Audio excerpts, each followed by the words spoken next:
Greetings, all you users out there, you war liberators, all you anomaly archaeologists out there. How are you doing tonight on Saturday night? Welcome to Nerd Archaeology, Theta of Nerd Archaeology at that, with KJ Cowboy Dan, the dig side of forgotten storytelling, where we uncover the soul of storytelling as always. And it's still out there, buried beneath the noise. We just have to dig it up, and the lore will rise. The lore will rise again. The dig begins here tonight, and we shall unveil these legends and preserve the lore. And we have with us KJ Cowboy Dan with us tonight. Hey, howdy, hey, boys and girls. KJ Cowboy Dan here, hanging out with the one and only Theta of Nerd Archaeology. How you doing? Hey, so, good idea. Great shows, great movies. I'll tell you what, we got some good movies to talk about. Yeah, it was a last-minute decision to change the topic, but I think it was for the best, because it really got my brain cranking along, the gears rolling, as it were.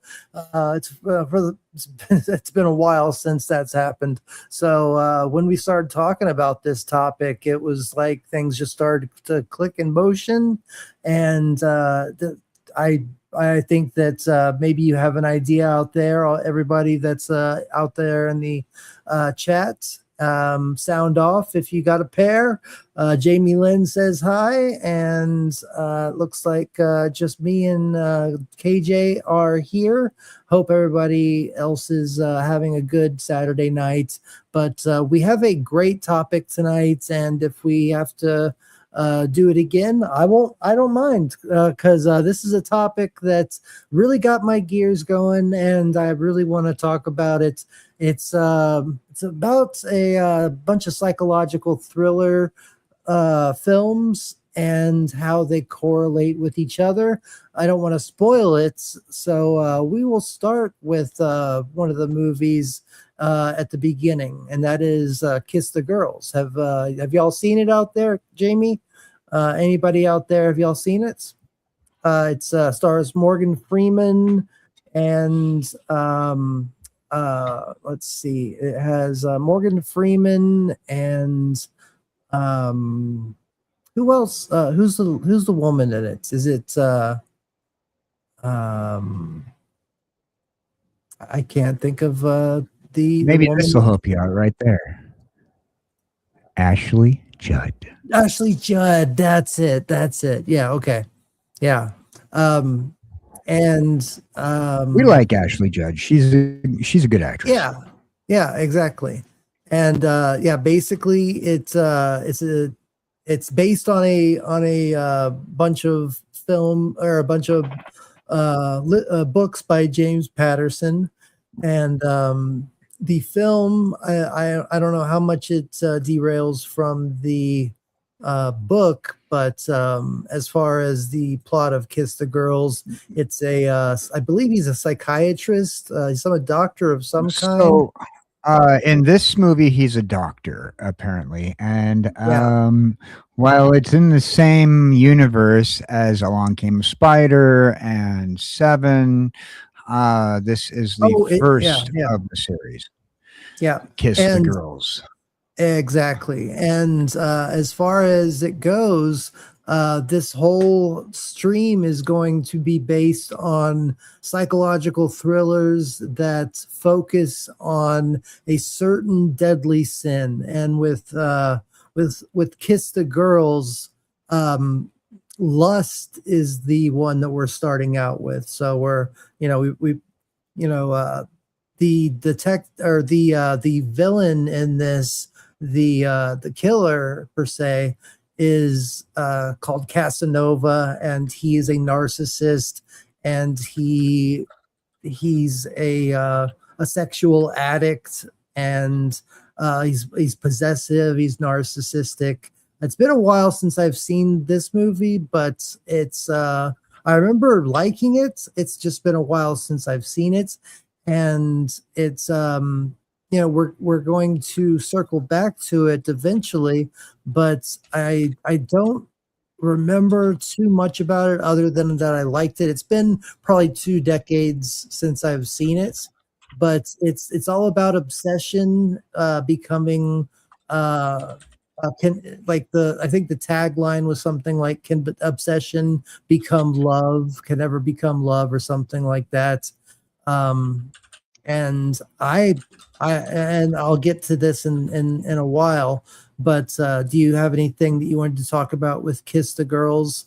The only thing that I can talk about that I remember and that I have read in the time period that we came up with this topic is that a police hunting serial police are hunting for a serial killer and are helped when victims manage to escape for the first time. And Alex Cross is the name of Morgan Freeman's character, which I believe is connected to another character in another movie that we might skim over a little bit later. But it's in Washington D.C. It's in your area, KJ.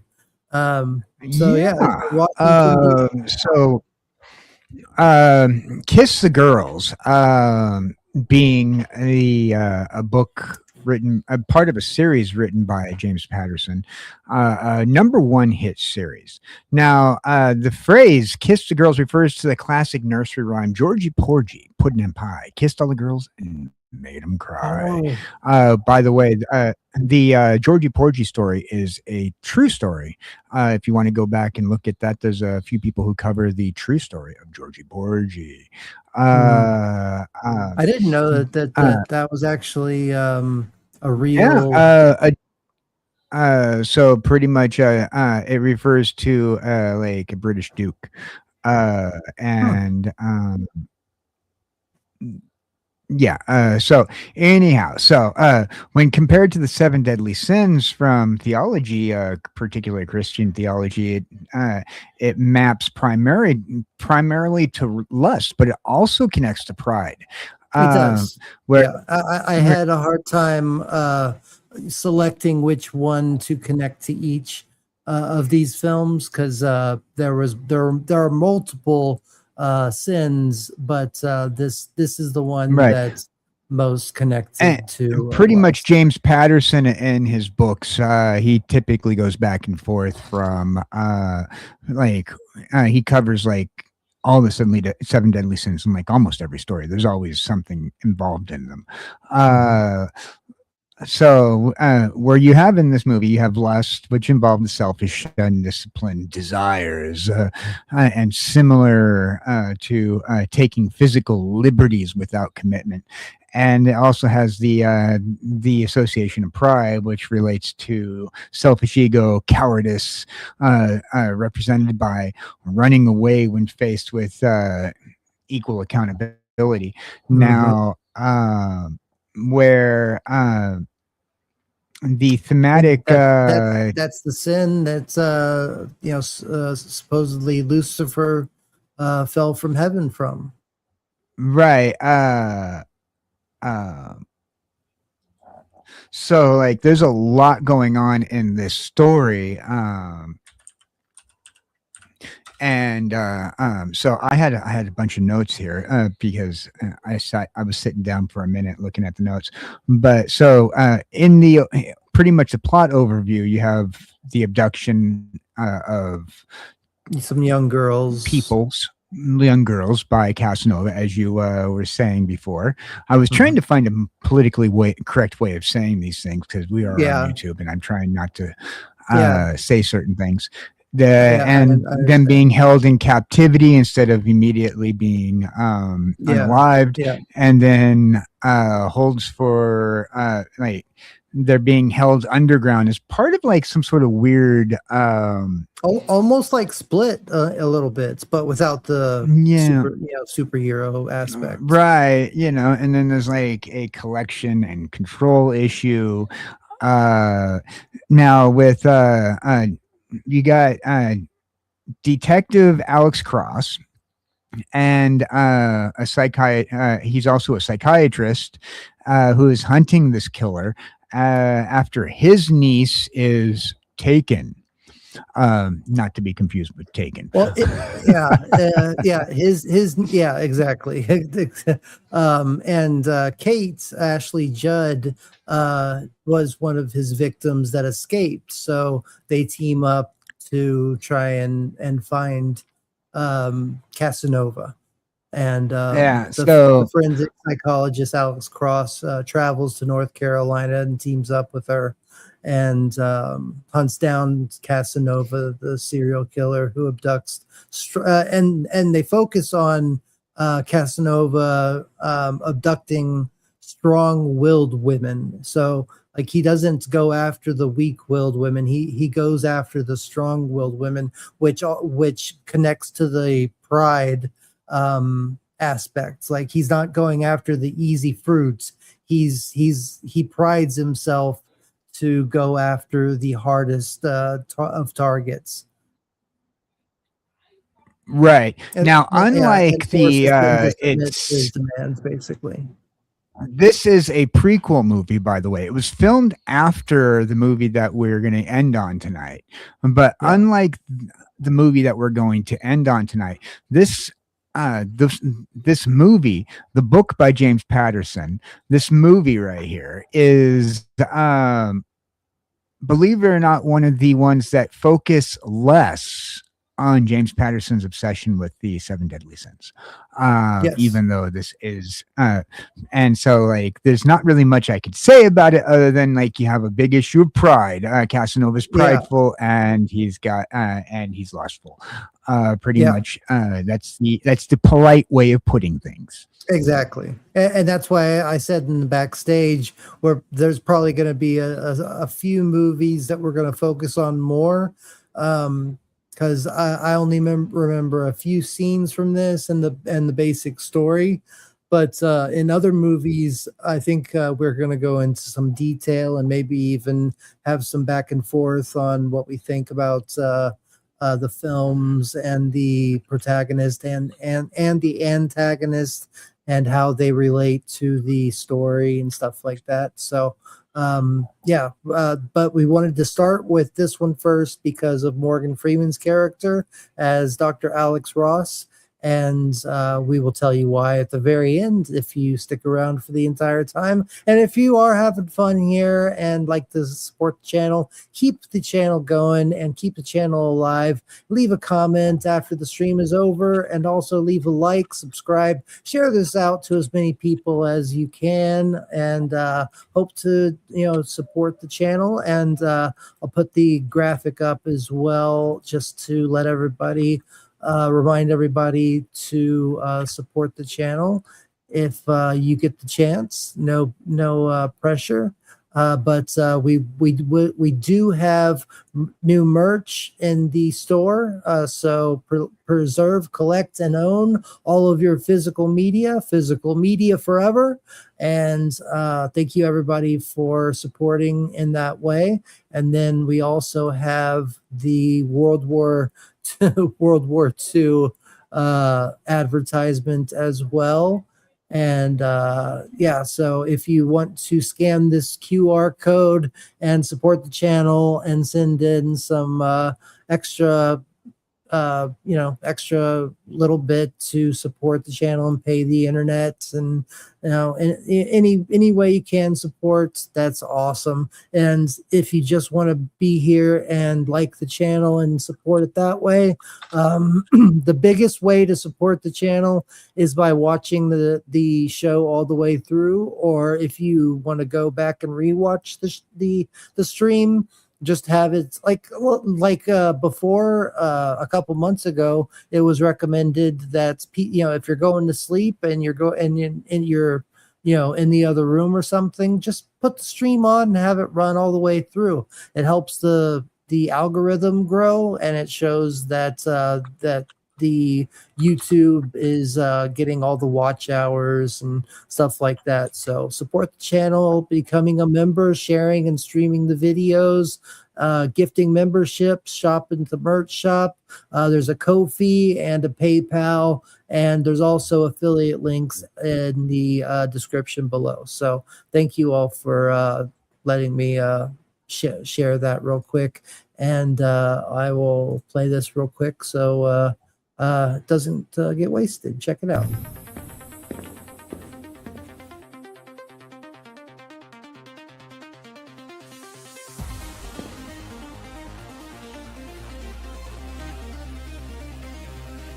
Well, what are you waiting for? Preserve the lore, because the dig never ends, and I'm just getting started.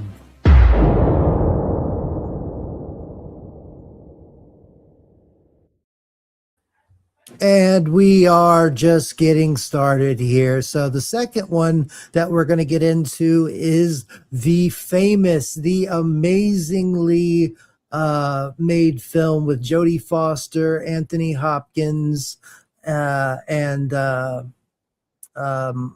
who played Buffalo Bill. Anyway, Silence of the Lambs.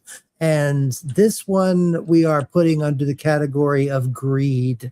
And we're putting it under the I am putting it under the category of greed. I'm not going to speak for KJ, but it could, because it deals with Buffalo Bill being greedy of other people's looks.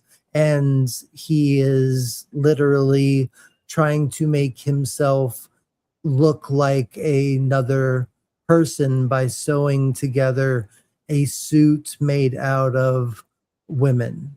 And that, you know, it's not about greed in the sense of money, but it's greed in the sense of wanting someone else's identity. Greed doesn't have to be about money, even though it's very often is connected to money, but it's just the desire to have more, to have more of what other people have, and to keep going, and to keep taking and taking, even though you're already in an abundance of it. So that's why I'm putting it under greed. This was a very, very good movie psychologically. Jodie Foster plays a great character.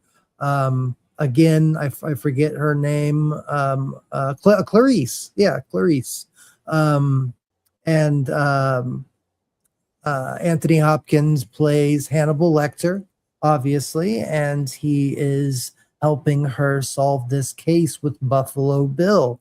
And Buffalo Bill is the one that is abducting all of these women and keeping them, getting them into getting. I forget he's basically making their skin soft so that when he sews their skin together, he can have a suit of these women, because he is I don't know if I can say it, so I won't. But yeah, jump in. You seem to be stumbling over your words there, so I just thought I'd well, because I didn't know if I should say the word, or you know. Regarding Silence of the Lambs and how it works towards the seven deadly sins, there are character parallels between the different characters. Buffalo Bill is envy.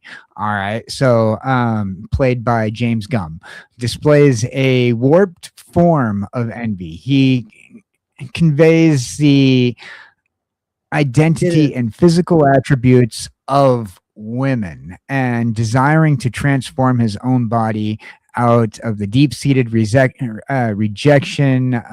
and psychological fracture that he has from not being able to connect with the female sex.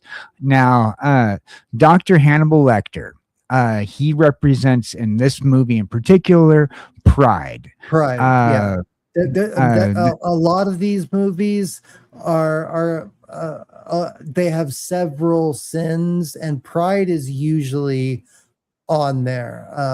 Right. But yeah, So Dr. Hannibal Lecter represents pride. Lecter embodies the intellectual pride, particularly. His violent reactions are frequently directed at those like Clarice and a few other people within the that he interacts with within particularly this movie. And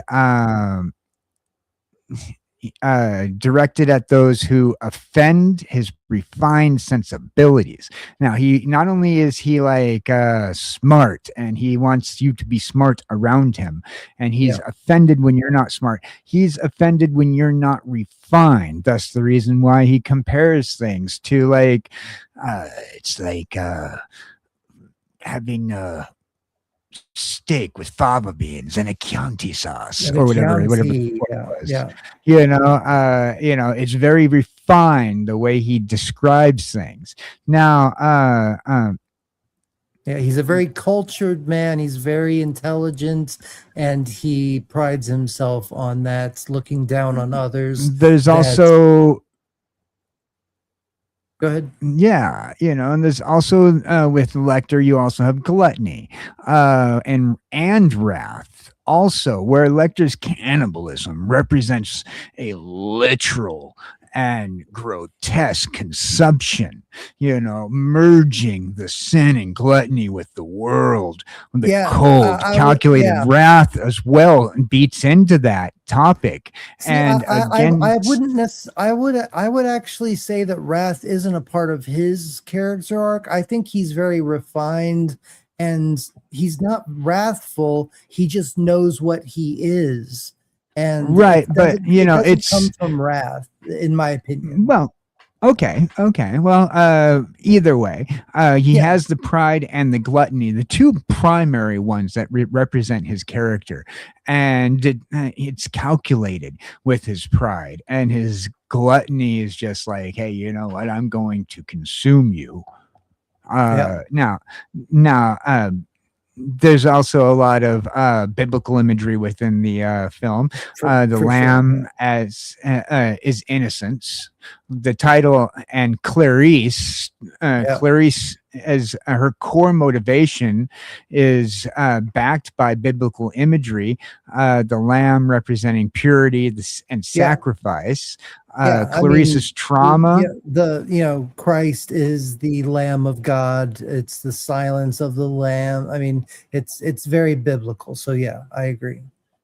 Right, and Clarice's trauma, because she goes into this with her own traumas as well, and Lecter pulls that out of her because he can sense it. I mean, it's almost like he's like psychic in a way. Like it's like he knows before she tells everybody him. Has trauma, right? And he just knows that he uses that to everybody's advantage. He even uses that with the guards' advantage. He was a psychologist, a psychiatrist, right. Or psychologist. So he does read people very well, almost like a magician will cold read somebody and can tell what they, almost in a sleight of hand magical right and way. So in the long run you're sitting there and you're going, okay, so what is your trauma? The old phrase is, so what's your childhood trauma? When people make when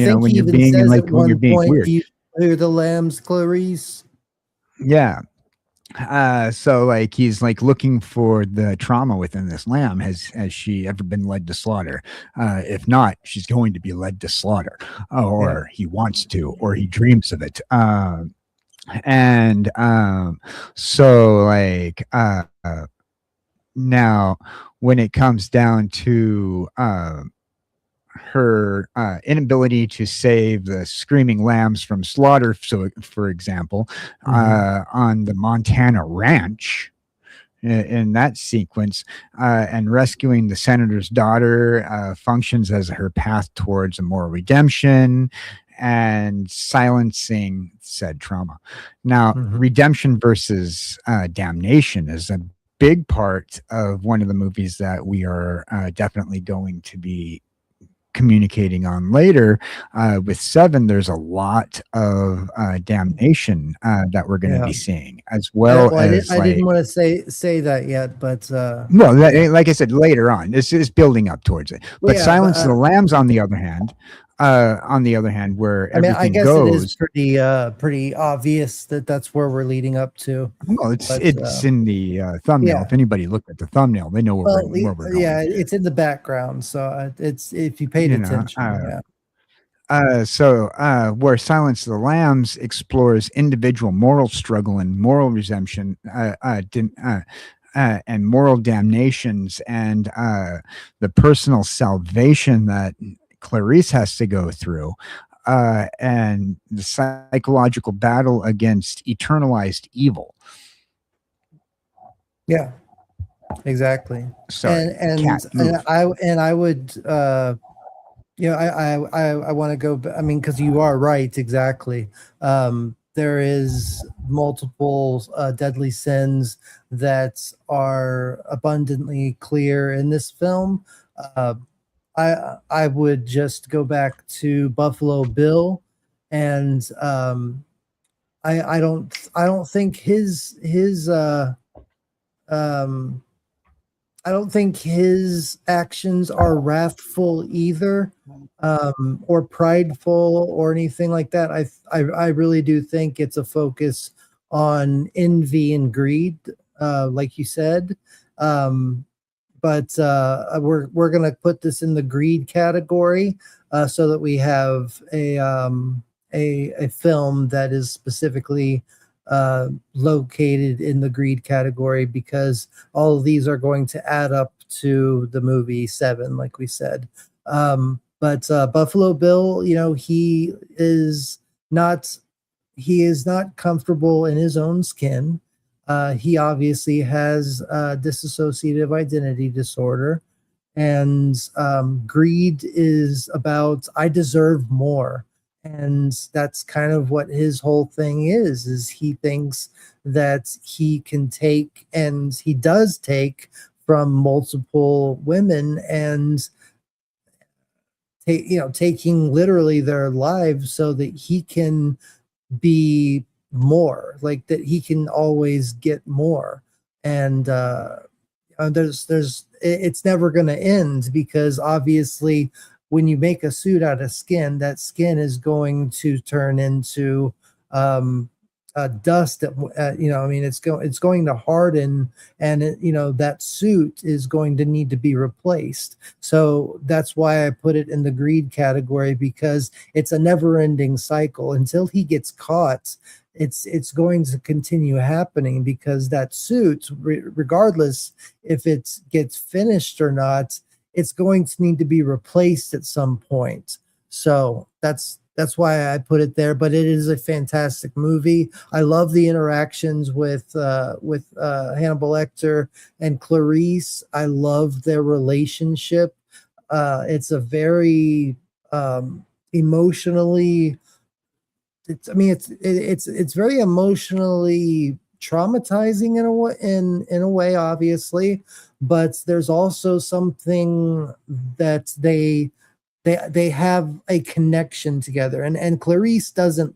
I mean, it's not something that she enjoys, but there is something there that Hannibal sees in Clarice, which is shown at the very end when he calls Clarice and lets her know that that he's out and he's thinking about her.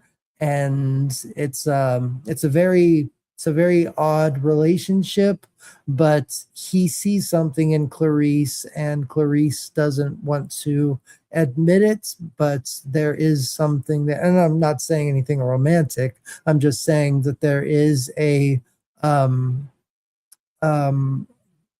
like um like Hannibal Lecter sees a he sees something in himself in a prideful way. Like he sees that she is intelligent. She is a uh, not a mirror, but a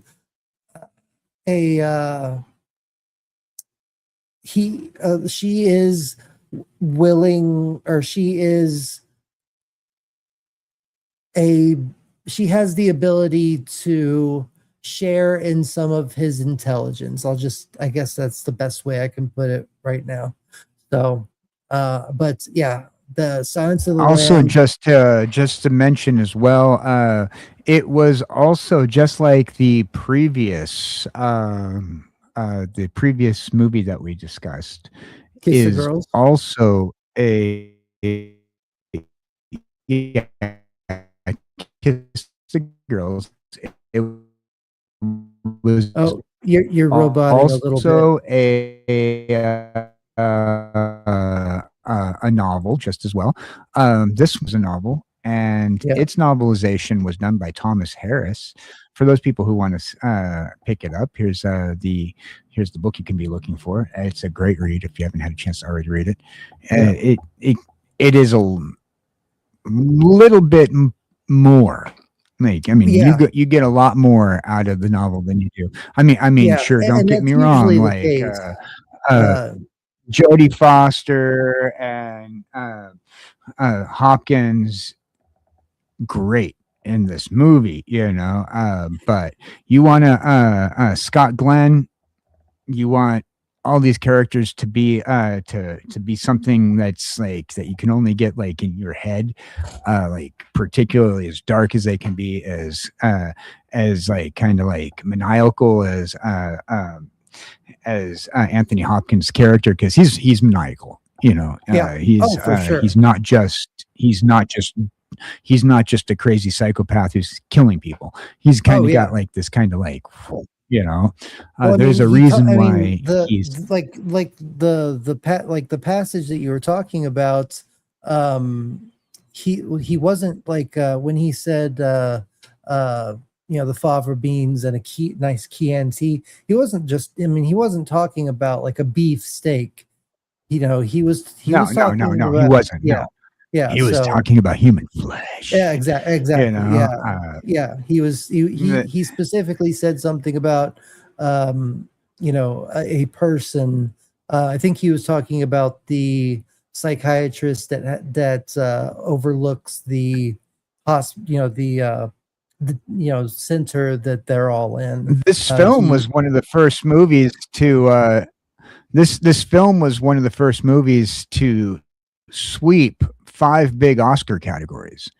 Yeah. It won Best Picture, Best Actor, Best Actress, Best Director, Best Adapted Screenplay to a Novel, and it beat out One Night. It beat out One Flew Over the Cuckoo's Nest. It beat out multiple. Wow.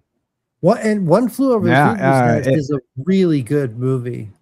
That's a lot. We're talking about the 1991 adaptions, by the way, from the 1991 Oscars. It beat all those there 91 was a 1991 adaptation of One Flew Over the Cuckoo's Nest. Yeah. But One Flew Over the Cuckoo's Nest, the original version, it landed the same award in 1976. Yeah, who starred in the 1991 version?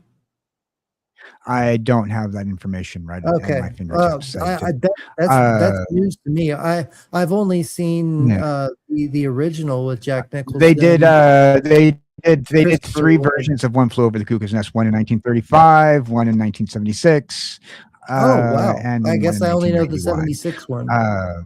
Which, I mean, now the Silence of the Lambs spurred on multiple sequels as well, from Hannibal to a TV series on CBS called Clarice. There was a prequel and a sequel. Yeah, I think. There was prequels. The prequel, a sequel, a TV series. There's a TV series as well. Red Dragon was the prequel, and then Hannibal was the sequel. But yeah, I mean, Red Dragon. And Hannibal, and just the scene when in Silence of the Lambs when he escapes, and the complete not disdain, that's not the word I'm trying to think of, but the complete numbness, like the apathy that he that he had on it, in his presence when he was taking out those police officers was so cold. It Right. was brilliant.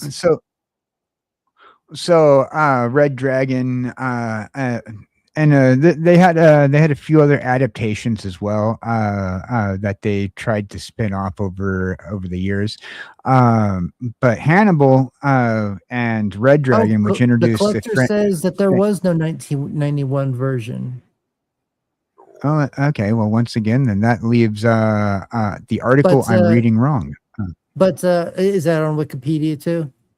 No, that's not on Wikipedia. This is IndieWire. The collector. IndieWire was the. Thank you for dropping in. Never looked at it. Come on, guys. This is a classic. I'll have to double check that. Never looked at so like IndieWire is where I was getting my information. Collector, what? Oh, never looked at the. I'm assuming the novel. The novel. I mean, I have read the novel. But thank you for joining us. I'll give you the first timers welcome. Huh. First time.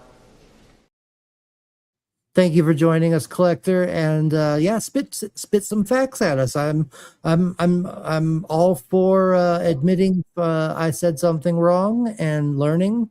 That would be me. I'm pulling from articles that that I have at my hand. So I mean, some of these articles, a lot of these articles, particularly, are written by people. Now, a lot of people are wrong, which makes me wrong when I pull an article out. Okay. But and to be fair, this was regarding One Flew Over the Cuckoo's Nest. This was a stream that we put together in about 2 hours because we were planning on doing a different stream, but we had done the same kind of stream for a couple weeks, and we wanted to give something else a chance, especially when we started talking about the movie Seven. I got this idea in my head about all of these psychological thrillers and the killers in those films having a revolving or having individual deadly sins that they held true to. So far I have on my list that Kiss the Girls has lust with Casanova, and we just went with Silence of the Lambs, and I put greed for Buffalo Bill as his main trait for needing more skin all the time. And we're getting into the third one right now, which is something that I studied significantly in high school and after high school, which is the Zodiac killer. And they made a movie out of it, the Zodiac, with Robert Downey Jr. and Jake Gyllenhaal, which was very true. And this is the one that I put with pride because this is the most prideful one out of the entire list. The Zodiac killer is it obviously has, well, not obviously, but if you don't know about the Zodiac killer, he's never been caught. He's probably dead by now, or past. I don't know if I can say that, but he's definitely too old to be still alive at this point, or at least I would think so. But he was very prideful. He wrote into multiple newspapers, sending in coded messages, and he had such pride in his work. He would call into news stations and talk to them, and he never got caught. So he obviously is. Yeah, he was unidentified.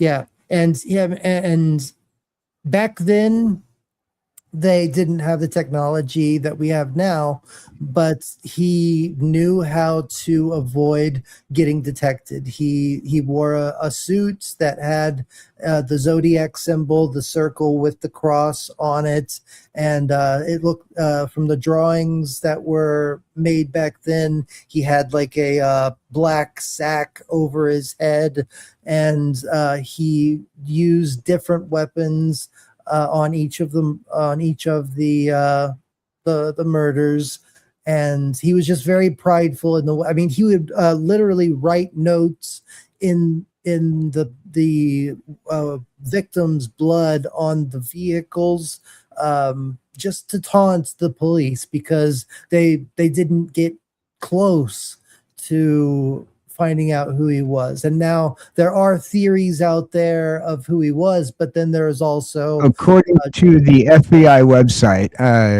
the San Francisco Bay Area murders between 1968 and December 1968 and October 1969, the case remains one of the most infamous unsolved mysteries in the United States. And it has a series of them. There are cipher ledgers and cipher letters that he wrote that are of coded messages that still to this day have not been fully decoded. The Z408 cipher sent in 3 parts in 1969, I which think that inspired recently did get books decoded. and movies. I think recently that did get according decoded. to the FBI website, it says not fully decoded. Oh, okay. I think maybe because it was it wasn't it was somebody that had done it that wasn't affiliated with the FBI, so they might not count it. Federal Bureau of Investigations, alongside with California police agencies, maintain that the Zodiac killer case still remains active and uninvestigated, fully uninvestigated. While investigations keep going through, especially with cold case files, enforcement will continue to review old evidence using modern genetic genealogy and advanced DNA processes in hopes it will finally discover a familial match with the interest in specific aspect of the case. Okay, so they talk, it goes in with the people who were See, yeah. I have that the 340 cipher has been solved. It talks about how The Exorcist is the best sicko piece of work I've ever seen. Okay, I quoted the 405 cipher. It says here gotcha. On the thing. I'm looking at the 304. So the 408 cipher, the Z408 cipher. While it was cracked, it hasn't been fully cracked. It's pretty much they did crack certain aspects. Like I like blanking people because so much is fun, and also like certain aspects. Like I am not afraid of the gas chamber, that makes blah, blah, sense blah, blah, as many regarding DNA and other ciphers that haven't been fully cracked, according to the that makes website. Perfect sense then for what I've heard then. Right. I might have just like there's aspects over 51 years, different teams of amateur cipher code breakers have read parts of these ciphers and cracked parts of these ciphers. Law enforcement and independent amateur sleuths have investigated thousands of suspects, none of which have ever been charged. They primary did have, suspects.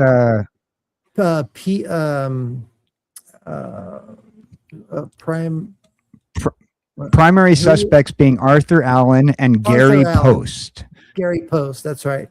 And one because of his watch, and the other one because of the drawing, because he did do. There are still ciphers that have yet to be fully. Yeah, that makes sense. There are still some that have yet to be fully analyzed, and they're currently trying to use AI to analyze the ciphers. Yeah, there is belief that he might have included his actual name. Yeah, that's the fun, that's the crazy thing, is that a lot of people think that he included his real name. And I'm going to share this real quick. Let me enhance it. Dr. Oz claims that he might have. Yeah, Dr. Oz Oz claims that he might have unmasked. He believes he unmasked a CIA spy who might have been the Zodiac serial killer. Yeah, Dr. Oz. There was also a team of FBI agents that had not AMC, but I think it was a sci-fi show that they were looking into this, and they thought that they had found it. But this is the man that they thought that they had the police drawing of. And that was the guy that was not Arthur Allen. This was the guy that looked like who was the other one? Pete something. There was Post, Gary Post. Gary Post. Gary Post, Arthur Allen. Yeah.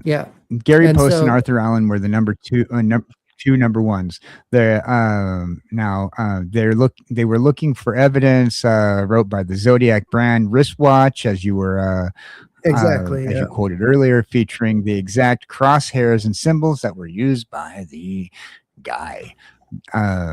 Survivor of the 1969 shooting, Mike Magoo, identified Allen from a photo lineup. Yeah, he was he actually survived, and he was the one that saw that he was dressed up, and I was going to show you that image as well. But I wanted to show you what some of the ciphers looked like, because they were very complex, even for today's decoders and machines and stuff. So let me share this now. All right. Let me share this. Okay, yeah, you can see it already. Yeah, so these are the ciphers that people and they would the Zodiac killer would actually send these into the newspaper and get them. That's why I'm putting this under pride, is because he would send these in as almost like a crossword puzzle type of thing, like where everybody could get a chance to uncrack these ciphers and try to figure out. And they talked about a lot of very bad things. Some of them never came true, so some of them might have just been jokes, just to see if people could uncover them. Maybe he thought that he was too smart for them to get it, so these things would never happen, so they wouldn't connect it to the actual action, which is my theory about the bus, if you know what I'm talking about. So Arthur Allen, have you seen a picture? I do want to recognize, thank you, Collector, for subbing. I appreciate it very much, man. You're across the pond with Tomby and Abe and all of them. Thank you for stopping in and becoming a subscriber, man. If you want to share this out and maybe become a member, we do members. We're going to start doing members watch parties and stuff like that. So I remember seeing this case even in the main news in Germany. I do remember clearly because I've learned the meaning of zodiacs that day. Yeah. Exactly. Yeah. I remember in high school, my friend, or he was a weird guy, but he was an acquaintance, I guess I'd say. But he was reading the Zodiac book, and that kind of intrigued me. So I was like, there's a serial person out there. I don't know what I can say anymore on this fucking platform. So anyway, you know what I'm talking about, but it intrigued me. It intrigued me because I was like, there was a serial person out there that has never been caught to this day, and even now, I mean, they don't even know. I mean, we thought that on his deathbed that he would, confess or something, but we've never heard anything since. So he literally just dropped off the planet. It is. It all depends on who the guy is. It all depends on who the guy is. If you look at Arthur Allen, for example, he'd be a little bit younger. And this was only in the 60s. So like the guy still has a lot of time, and because not a lot, he has some time. But there's still time. There's a younger guy. He was younger at the time, Arthur Allen. If you ever look at the comparison picture of him and one of the second and third versions of the second and third versions of the sketch drawing, it kind of looks like Bobby Hill. If you look at Arthur Allen in comparison to his, Arthur Allen, if you look up Arthur Allen and a side-by-side Arthur Allen picture of him and his picture, the drawing looks like kind of. I'll show you I'll show you a better picture here. I got a better picture right here for you. Okay. All right. Here's a side-by-side of Arthur Allen. Now, doesn't that kind of look like if Bobby Hill got old? Oh, for sure. Yeah. I mean, it honestly, it looks like Hank Hill to me. But yeah, I mean, this looks, the nose, the lips, literally everything. You can't see his eyebrows, but the glasses, the horned rim glasses. The only thing, that's a little accentuated in the real version is the hairline, but that happens as you get older. So definitely not a direction I was hoping to go with with this topic. But I was looking at the picture, and I'm like just thinking that guy looks like Bobby Hill when he gets older. Dad, look what I did. That's my purse. I don't know you. That'd be so. That wouldn't be funny, but that's, it wouldn't. No, but that's the crazy theory of how the Zodiac started, is somebody grabbing his purse. And anyway, yeah. Theta, I came to you after Clobby passed away, looking for a new home with like-minded people, sir. Yeah, I think you might have just seen me in the chat where they were doing a Clobby stream.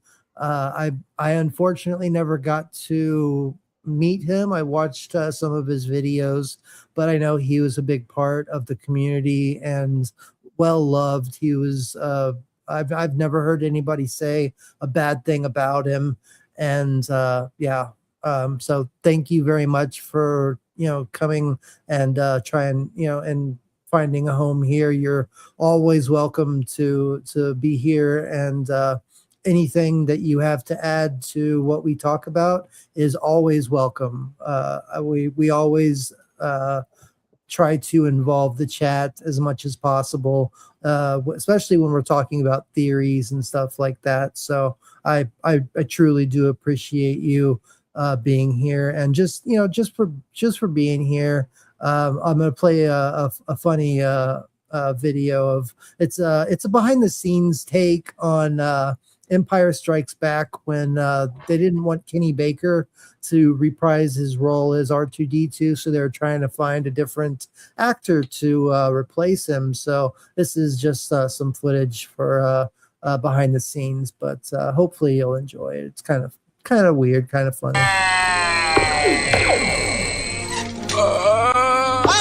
We're not interested in the hyperdrive on the Millennium Fork and its fate. Just open the door, you stupid lump! I never doubted you for a second. Wonderful! Men deactivate the hyperdrive on the Millennium Falcon. Yes, my lord. Good.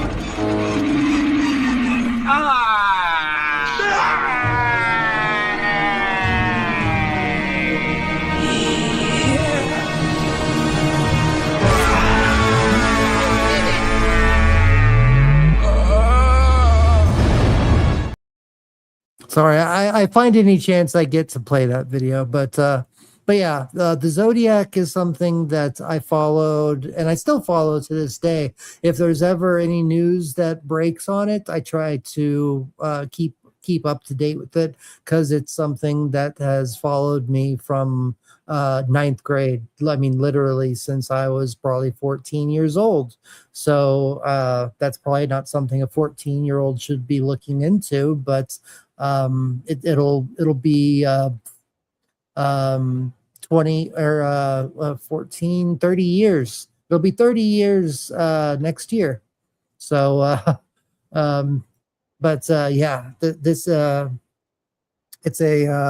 it's a very, very interesting story, and the movie was really good. I thought Jake Gyllenhaal and Robert Downey Jr. did a great job. I thought the guy who played Arthur Allen did a great job. He was also in that one movie with Halle Berry, the horror movie. I forget. I can't think of it, but anyway, he's a character actor. He's a very good character actor, but he's usually in a lot of comedies, and yeah, he did a great job as Arthur Allen, and it's a very serious topic, and I want to know more. So if there is any more ciphers that have been uncovered, I would like to know about it. So yeah. Let's see. It's always good to seek new ways. I enjoy this. The only real problem is that in Germany, we are 8 hours ahead, sir. I will be finishing fishing soon, which is why I saw you are live and took my chance. Well, thank you so much for giving me a chance, man. I appreciate it. And I know it's a long way away, and I will try. I'm going to try to start doing 2 shows a day on the weekends on my days off. One earlier in the day that maybe you can catch the whole thing, and if you don't get a chance to catch the whole thing, maybe you can rewatch the video and check it out later. But it's a pleasure to have you, man. Like it's always great to see a new face in the chat, and especially one as knowledgeable and kind as you are. So thank you very much for stopping by, and I hope that you enjoy the rest of the show if you're going to be here for a little bit longer. But if you're if you're getting out right now, have a great night, and I'll hope to see you around the bend. I will hopefully be doing more streams with Tom B. I know I'll be doing some streams with the Eclectic Goat soon on Monday, actually.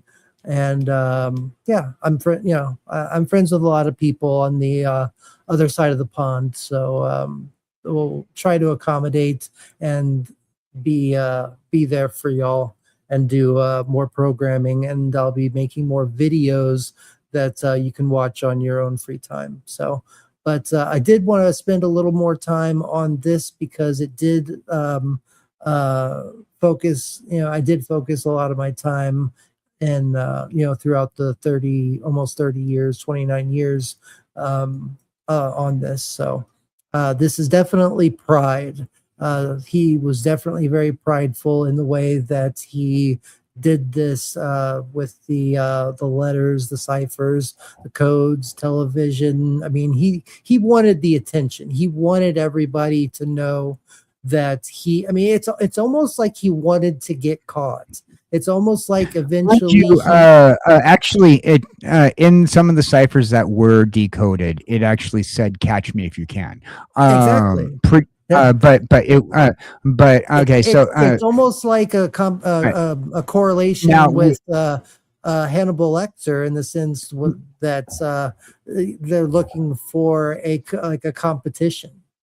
It's even a lot worse because this now if you followed the actual conspiracy theory regarding which I did for years. the actual conspiracy theory, forgetting about the movie for a second, because the movie it does put together a story of pride, but the actual conspiracy, the whole mystery of who it is. Now, you follow everything, you put everything together. It's not meant to be solved. Especially if current theories are correct. The FBI cannot solve this and will not solve this ever because it is a CIA operation. That is the current theory. So you're by a saying lot of people. that even if it is Even solved, CIA operation, there will never be a solve to it because they're leading the FBI on wild goose chase as the CIA fucks with its own nation, as well as everybody else. The CIA has been you're not saying that it's unsolvable. It's just that they will never solve it. They will never solve it because it's an operation. It's a CIA operation. These things. I just want to be clear. You're saying that they're not going to solve it because they're choosing not to solve it, not because it can't be solved. Because the CIA doesn't want it to be solved. The FBI, on the other hand, is a different investigation service. Yeah. Right. So the CIA is orchestrated this whole thing according to a lot of belief systems of the current conspiracy. The CIA has operated the whole as exposed. It's all about the CIA. But I do want to push back that it's not just a movie that focuses on on pride. It's the actual situation, because the codes, the television, call-ins, and there are theories that there were multiple people pretending to be the Zodiac killer at some points. But the topics, why send it into the newspaper for people to solve? Like why test it wild goose chase about pride? Yeah, well, wild goose chase. But it's a wild goose chase, like you admitted, because the CIA didn't want it to be solved, not because. Well, okay, you send somebody on a wild goose chase. Why? To prevent somebody from looking into another thing. Yeah. So you send are you saying that it was the CIA that did this all along, and it wasn't one person? Okay, so the thought process is the CIA orchestrated the Zodiac murders. The CIA orchestrated the Zodiac murders. This is one of the conspiracy theories. Yeah. Okay, in order to prevent the FBI from looking into something else. Okay. So that's exactly what I was and trying so to like the theory comes from a military cryptography link where a team of code breakers solved the famous 340 cipher, which you were talking about, where they discovered that the encryption scheme had mirrored a 1950s U.S. Army cryptographer's field manual, where it sparked the theory that the killer had military intelligence backgrounds. Yeah. Right. And most experts believe that it was simply a veteran or hobbyist rather than a active operative. Which is what I believe too. I just believe it was a really intelligent hobbyist. The CIA the CIA at that point was operating something called MK Ultra. Now, some online theorists and also governmental theorists believe that the Zodiac murders were connected to the CIA's notorious mind control program, MK Ultra, because the Vacaville Medical Facility hosted the MK Ultra sub-projects in the 1960s, and a few of those people were associated in some way or another with that medical facility.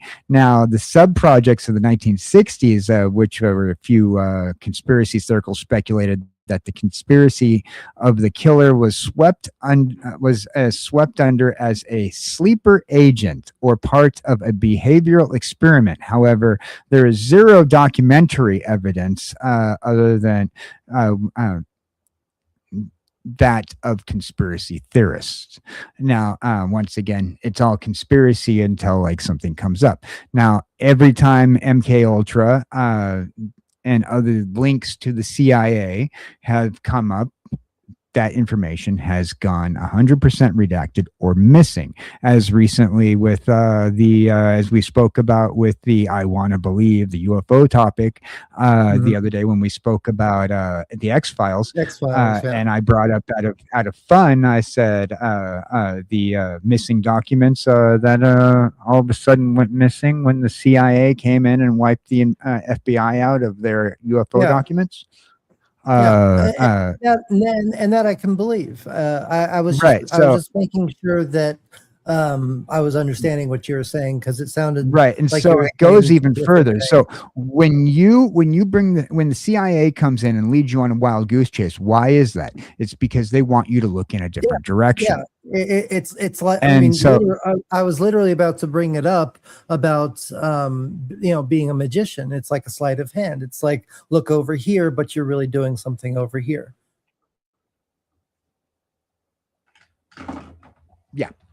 And that's what a lot of people believe that the Zodiac killer stuff was. Is a look in the other direction. And you will never solve the Zodiac killer mysteries. They will never be solved because I believe Zodiac killer mystery is a fantasy made up by the CIA. So let me get this part straight. So you don't believe that there was ever a Zodiac killer at all? There were murders, but they were pinned on a false character that they made up. Right. There were absolutely murders, and there were most likely those murders happened for a reason, and they were used would explain to distract. The difference in police sketchings, the call-in on the talk show. Anybody can call into a talk show. Exact. That's exactly my point. Is that there's always been theories that there were 3 different people that were either that at least 2 of them were pretending to be the Zodiac killer, if not all 3, like you're saying.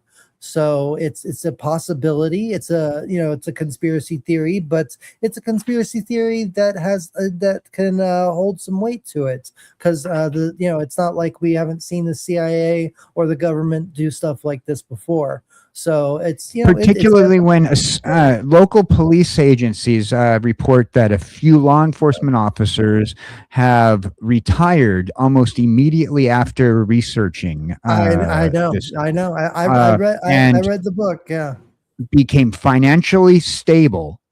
Yep. With instant retirements. These are things that happen when you're trying to hide something, and the CIA always tries to hide something. This is one of the reasons why, if I'm not mistaken, this movie JFK, and a couple other movies, which I kind of want to talk about eventually, is movies that talk about conspiracy theories, and eventually we'll talk about those. Oh yeah, that's part of what this channel is about. Everything nerdy, from sci-fi to conspiracy theories, SCPs. Everything. So we'll definitely touch on that. But but the whole thought process is that it is they will never. The FBI will never solve this case. It's not intended. To be solved. I thought that for the past 15 years.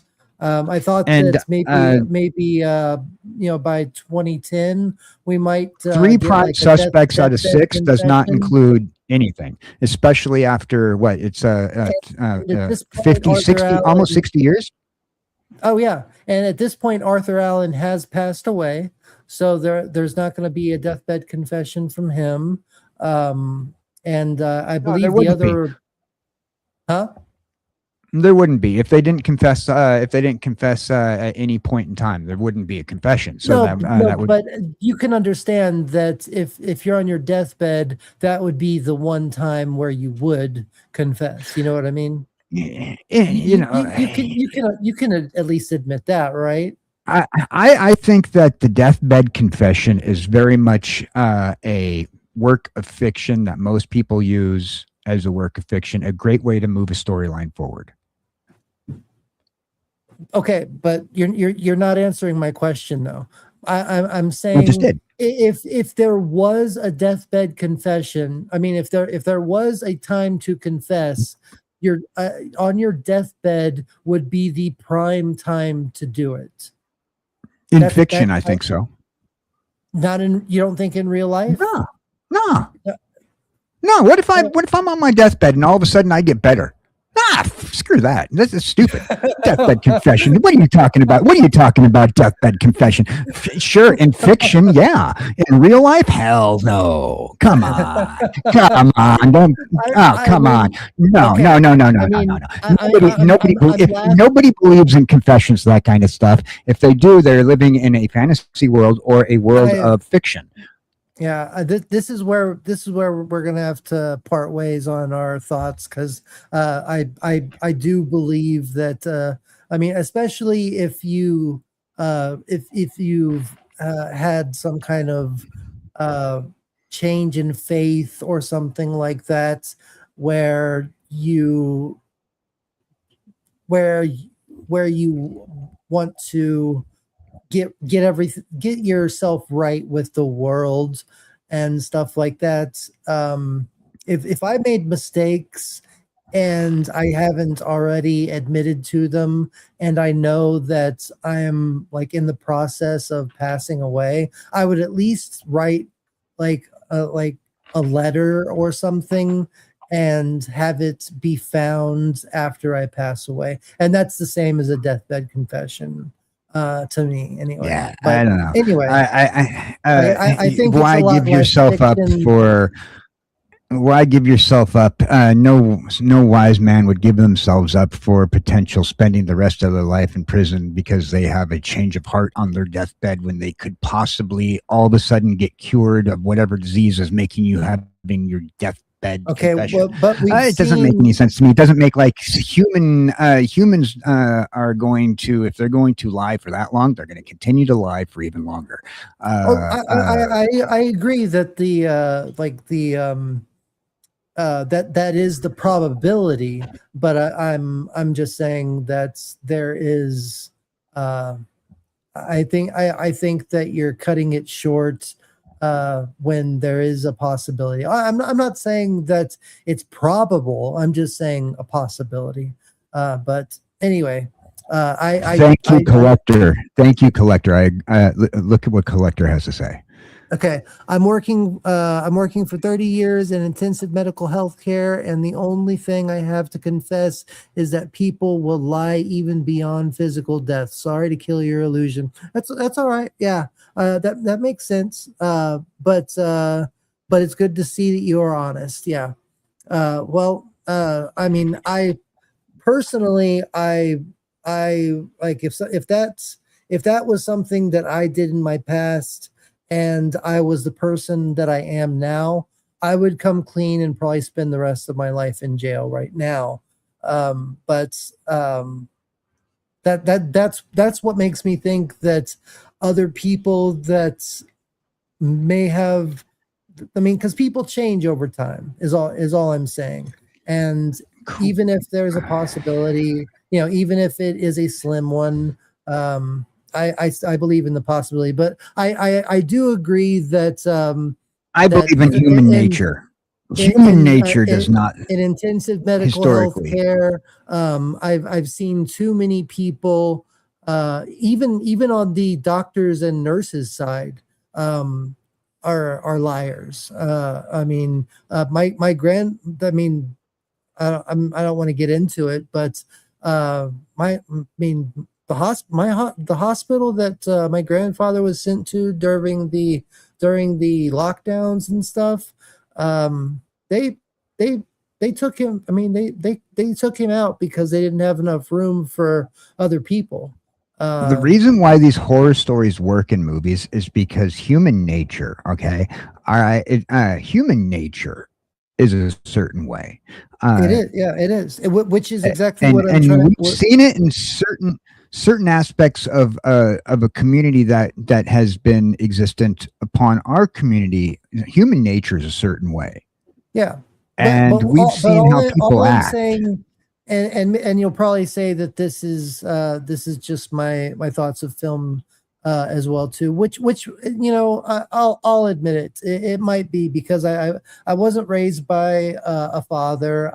I was raised by comic books, movies, and TV. So maybe all of my my hopefulness and my my stories that always end in a happy ending type of thinking. Maybe it is all bullshit, and I'm just living in a No, it's not all bullshit. It's not all bullshit. Don't say that. It's not bullshit. But let me finish, because I want to go back and just say one thing about the Unbreakable stream that we did a couple days ago or whenever it was. There is like Mr. Glass is the extreme opposite of David Dunn, and I believe that there is always going to be somebody that will never confess, but then I also think that there will be somebody that will. So I'm just saying there is a possibility. It's probably a small. Of course, there is always the possibility that somebody's going to collapse under their own pressure. That's I mean, okay. Look at the tale of Edgar Allan Poe tale. And that's all I was saying. I wasn't trying to say it was a probability. I was just saying that it was a possibility that somebody might do that. And Collector also says, and that's also something to confess. Most people have nothing to say after talking to their family just because they have been good like you. Well, I mean, I've had my roller coaster. I'm 10 years sober on January 1st, and I've had I'm a sinner, seems like that there's nothing much to say at all if Hogfather's maybe that's Godfather's Savior comes close or Hogfather's, I don't know. But yeah. Hogfathers is a 2006 movie directed by yeah. I've seen Hellbenders, which has it has the Hogfather. If it's the same movie, it's okay. So if it's the movie I'm thinking of, Hogfather, because that brings me back to a 2006 movie, which is a Christmas movie, believe it or not. Is it really? Yeah. I mean, he is laughing at his comments, so I mean, it does seem to be something kind of humorous to bring up. So yeah. But yeah, this is. Let's see if I can find the image of the thing that I thought he was talking about. I could absolutely be wrong on this, but save image as, while he was looking for that, if y'all wouldn't mind sharing this out, if y'all are okay, leave a like, subscribe. Here it is. So this is the image, all that stuff, all this stuff right here. Buy the shirt, Teespring. So this is the movie I thought he was talking about. Hogfather. This is the movie. Saved by Death. So this probably is exactly what he was talking about. The best-selling book by Terry Pratchett. Yep, Pratchett. Yeah, he's actually saying Terry Pratchett. Yeah, so this is exactly what he's talking about. It says Sir David Bowie is in this. Is that what it says? It's kind of small print. Let me enlarge it. Sir David, Jessup, Mark. All right, Warren. so okay, David Jason, Mark Warren, Michelle Dockery, David Warner, Tony Guinness. Robinson. Not that one. Are you Guinness. Sure? Yeah, definitely not that Tony Robinson and Nigel Planner. It's got a good cast. I mean, it's a must watch if you want to see something that Interesting. Has Yeah, I mean, if you want to see something that just this line right here, Hogfather was saved by death. That's got me interested right there. So yeah, I'll look for it and see if I can find it for free somewhere. it's a dark fantasy, which I love. That I love already. That's it falls under the line of the dark comedy as well, which I also love. Which is we're going to be talking about this a little bit later. But Filth is also a dark comedy. So this is one that I would absolutely recommend that you watch. Yeah, and, go and watch it if Christmas comes close. Yeah, it's for free on YouTube. Oh, is it really? Okay. Well, yeah, it's free on YouTube right now. Check it out. Thank you for recommending it, sir. Captain Giratina, how I haven't got a chance to watch your Transformers stream. How did it go? I really wish I could have been there. I hopefully we can do that again on this channel or something.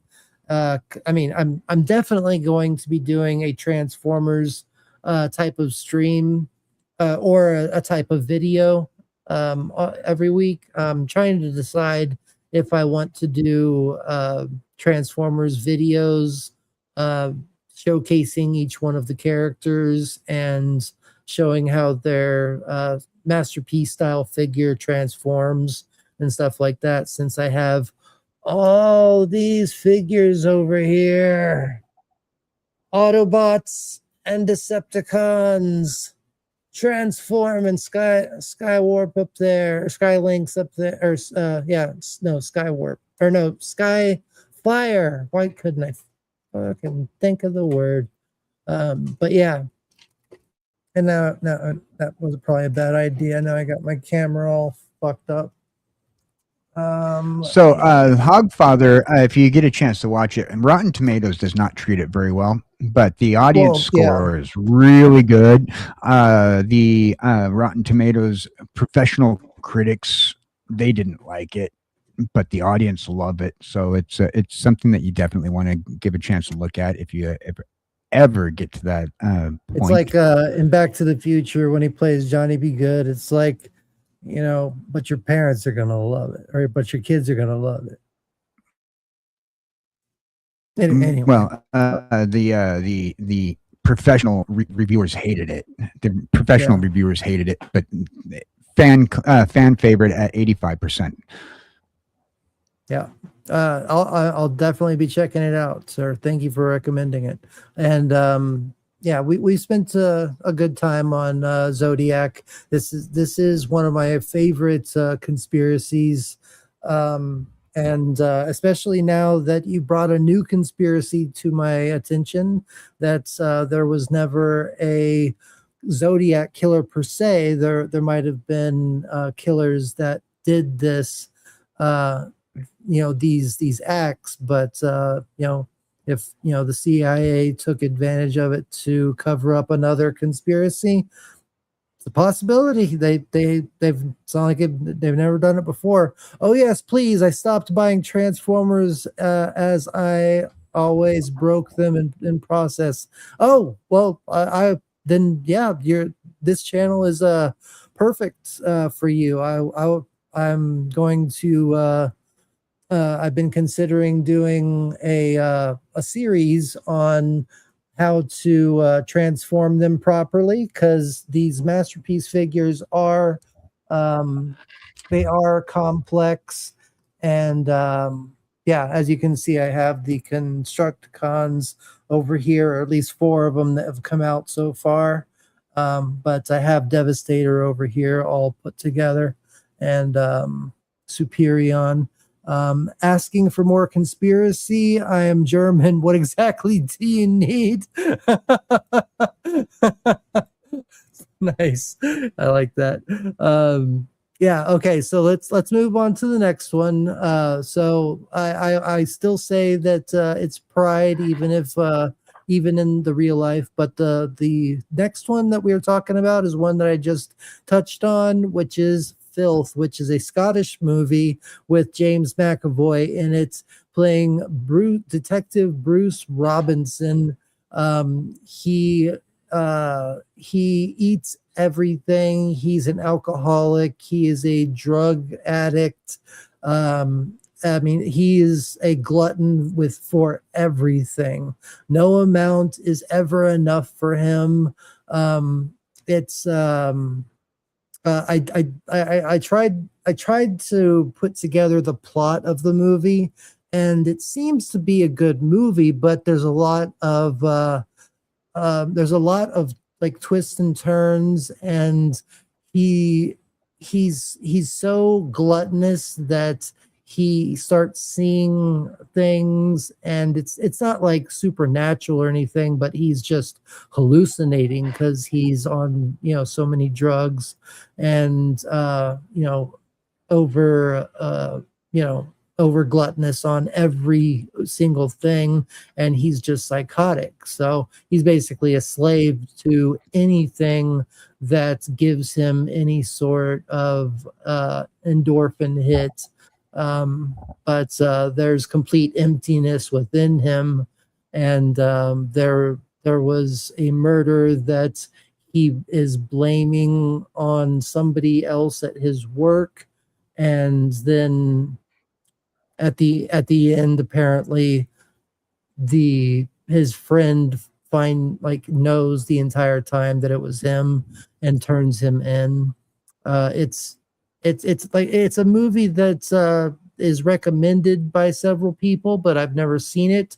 I love James McAvoy. We just talked about him in Splits, which Can I give you the 2013 ad read? Of course, yes.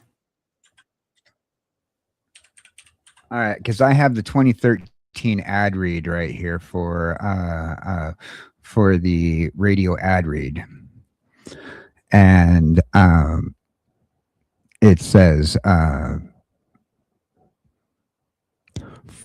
from Irvin Welsh, the creator of Trainspotting, a bipolar, bigoted junkie cop manipulates and hallucinates his way through the festive season in a bid to secure a promotion, win back his wife and daughter. James McAvee is Filth.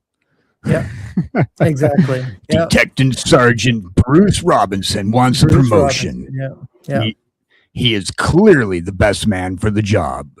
The rest of his colleagues are just idiots. It looks really good. It's a Scottish-made movie, but it is in English, but there are Scottish slang in there. But from the reviews that I saw, it's not going to take away from understanding what's going on in the movie. But I do want to ask Collector, what do you mean R-rated or lightweight? Are you asking what kind of movies I watch? Is this movie R-rated or lightweight? Is that what you're asking? Yeah, this movie. I believe it's definitely R-rated. Yeah, this movie would hit the rated R. As for the IMDb rating, it's 7 out of 10.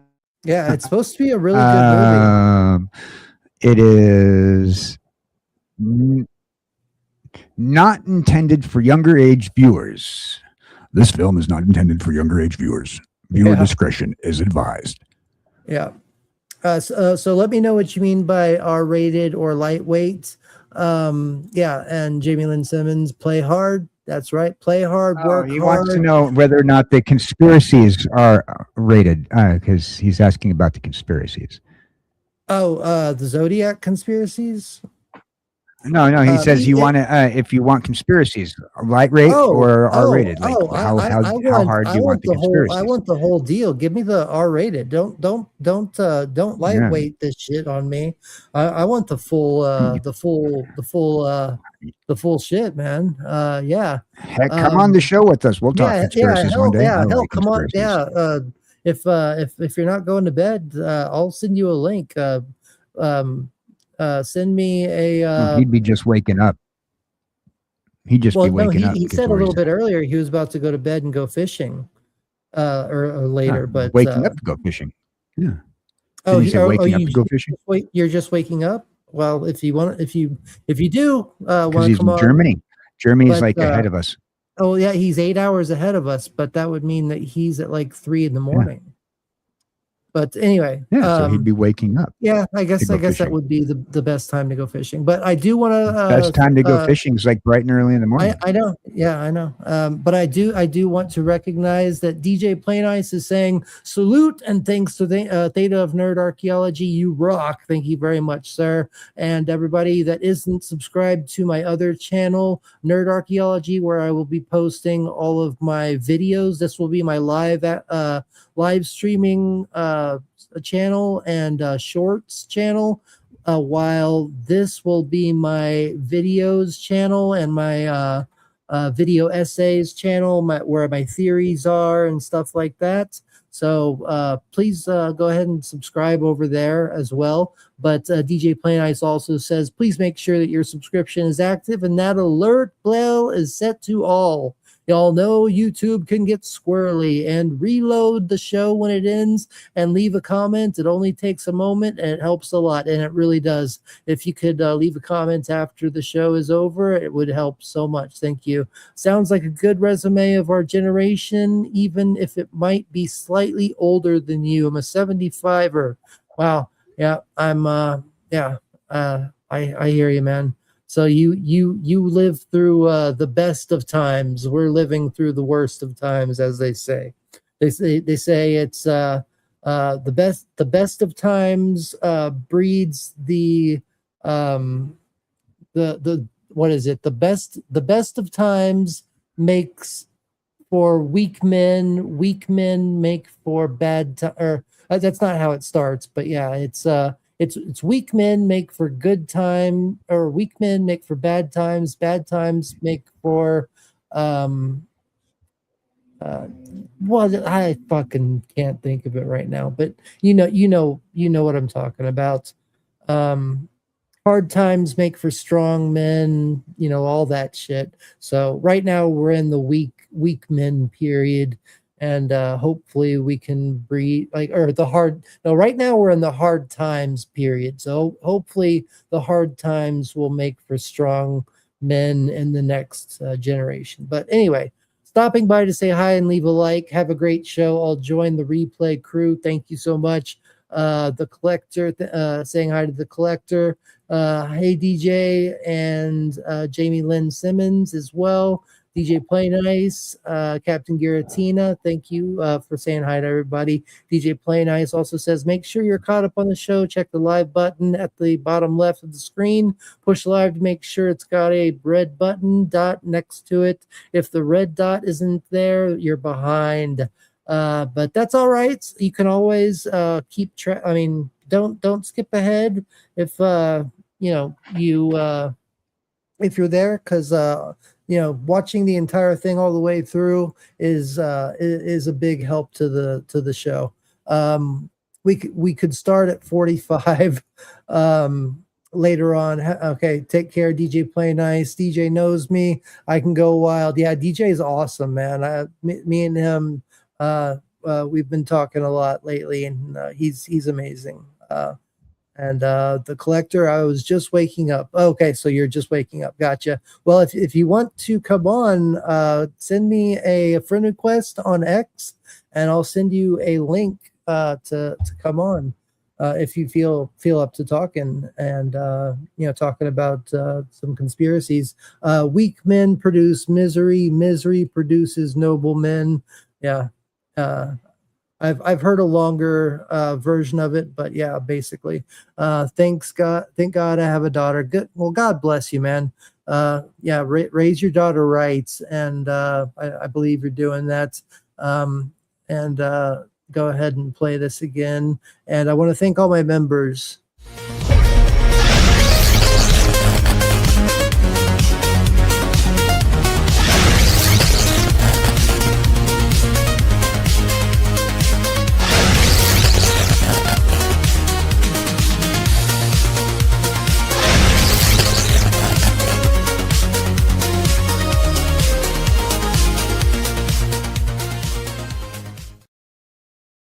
And also this.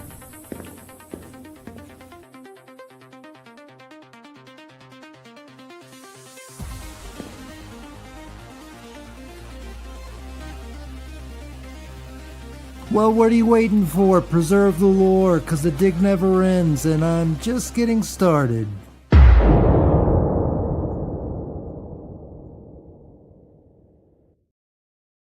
Segment 5 now we are into the movie Copycat with Sigourney Weaver. This is a movie where I believe she was a past victim. I don't remember if she was a detective or maybe she was a police sketch artist or something like that. I don't know. I don't believe she was a detective, but I do know that she was a victim or a target of a past serial killer that was caught and killed, and then years later a serial killer with the same MO starts to come around again, and she is afraid that it's the same, it's the same person trying to come after her, which the person is trying to come after her, and which is why I'm putting this under envy, because obviously the title gives the movie away. The killer is a copycat of that killer that was taken out before, and I put this under envy obviously because he is envious and wants the attention of that killer that he got for the actions of going after Sigourney Weaver and all the people that he had taken out. So it's the guy is Peter Foley. That was the original killer's name, I think, or the killer of this the copycat. So he's envious. He doesn't he imitates everything the ex murderer serial killer did. I mean, he wants his legacy, and that's why he doesn't want his identity known. He wants to continue as the copycat himself and take the credit for it all. And I think that he wants to pretend that they got the wrong person. I could be wrong about that. It's been a while since I've seen this, but I do remember most of it pretty clearly. So does so the ad read for this movie, if you've seen the ad read for this movie, this is the horror that leaves a footprint, but not just any footprint, the footprint of one killer that is copying another. Yeah. The method identical. Victims have been chosen to look the same, feel the same. The terror has been duplicated.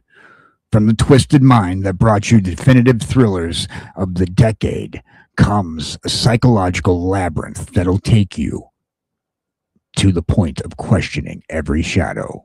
2 investigators, 1 brilliant criminologist, 0 room for error. Join us with Sigourney Weaver and Holly Hunter. I believe Holly Hunter is the detective. I don't remember Sigourney Weaver being because I think she had her name, like she went into witness protection and had her name changed and moved to a new city and stuff like that. I'm not for sure about that, but I'm pretty sure anyway. But yeah, it's one of those movies that is very suspenseful. Sigourney Weaver's usually always good. Exactly, Dana Barrett. Yeah. Are you the Keymaster? Yeah. And if it comes to conspiracy, family history tied to the end of the Second World War, this movie. Yeah. Go ahead. So this movie follows Holly Hunter, who plays a cop, by the way. Yeah, that's what I was saying. She's the cop.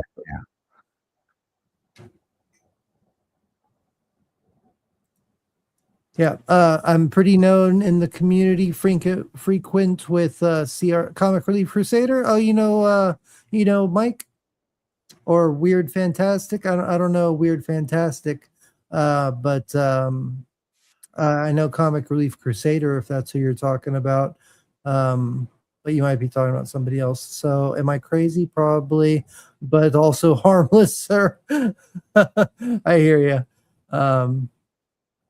Yeah, this was a good movie. It's been a while since I've seen it, but it was very suspenseful, very fun. Yeah, Mike. No, Mike is my friend. He's my friend. I've known Mike for probably I don't know 8 years. You might have known him longer, but yeah, he also helps me get my new takes or my new uh I can't think of it now. My my ability to see Transformers before they come out or before they're shown off and stuff like that from X-Transbots. Could we be both friends of Mike? Yeah, we can. Yeah, we'll shake on it. All right, we're both friends of Mike. All right, cool. So, Yeah. so in this movie, Sigourney Weaver plays Dr. Helen Hudson. She's held captive. That's right. Okay, so she was a Okay. doctor of some kind. Now Holly Hunter, as I was trying to say, she plays a detective who is trying to catch the killer. At the same time, she needs Sigourney Weaver's character, who's kind of keeps herself captive in her home. She's kind of like a homebody. She refuses to leave. She's paralyzed by fear. She doesn't want to Yep. leave her home. Exactly. And together they have to hunt down the psycho. This is what I was trying to get at with the whole. And she still won't leave her home. So Holly Hunter has to like station herself outside. Like I can even picture the hallway that she lives in. Like it's an all white hallway with a gray floor. And it's at the very end of the hallway that her door is at. And there's like glass. Like I can picture it in my head where Sigourney Weaver's character lives in. And I can hear Holly Hunter's footsteps like walking up to the door for the first time. But there's also parts that I'm missing too. Like I remember the ending and that beginning part where they first meet, and Holly Hunter's telling Sigourney Weaver that there's a possibility that there's I don't know if she says it at first that there might be a copycat out there that's looking to come find you or whatever, but yeah, that's what I remember from it. Right. It is very much so. She's another one of those case scenarios where in like just like Kiss the Girls, where we kind of have like a detective who's also a doctor or a psychologist. Like each one of these, we kind of have somebody whose role so far in each one of these movies, for the most part. Most of these movies that we've communicated about have a psychologist involved, and that's where Sigourney Weaver's character comes in. Yeah, because she knows every little thing about him. I don't remember if she had been captured by the previous killer before, and that's why she knows so much. But she does, like, she is the key to finding out who this new killer is. And Collector, yes. Mike is Mike has Okay, actually so come on the so show a her couple times, and he's welcome to come on. Whenever he gets a chance to. He was supposed to come on last week. Her character is a is her character is well trained in the types like Bundy, Dahmer, Gacy. She studied them all. She wanted to understand the dark corners of the human mind, so she became Was this a after that doctor in she forensic had law. encountered the original killer? So this she's pretty much all about the psychology of a serial killer, and she is the world's leading expert on serial killers in this movie. I don't remember. I didn't She remember is that the part. world's leading expert in the movie. But after her near fatal attack by a psychopath, she's left trapped by severe aragophobia and unable to step outside of her own home. Was it because she had been captured, or Well, she was attacked by somebody. okay. The IMDb doesn't say. It just says that she was attacked, and now she suffers from agoraphobia, and which makes perfect unable sense. to leave her own home. I would really like to go back and rewatch this movie because I remember really enjoying it, but it's been a while since I've seen it. But this is definitely under. But the category. she is. Go ahead. Yeah, she's considered the world's leading in serial killers, and it goes into it goes into like comparisons with like Bundy, Gacy, Dahmer, and so forth. And Gotcha. I believe that there's also a quote in there that I don't feel like surfing through all the quotes from the movie to find the one quote I'm looking for. Okay. That's fine. But yeah, this is definitely under envy, and a great movie that I need to rewatch. The last one that we'll probably spend a little bit more time discussing is, or not the last one, but the last three, which the last one is going to be the linchpin that ties these all together, which you probably already know what it is since it's in the thumbnail. But this movie is, I have it under sloth, and I'll explain my reasonings why. And it's 8mm with Nicolas Cage and Joaquin Phoenix. And you're saying, well, why didn't you put it under lust? And I'll tell you that, well, first I did. But then I realized that there's not many other psychological thrillers that have the ability to tie their killers to sloth.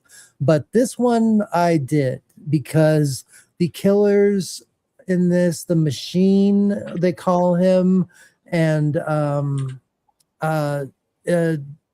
Duvet, or what is it, 8mm villain name, it is Dino Velvet. That's right.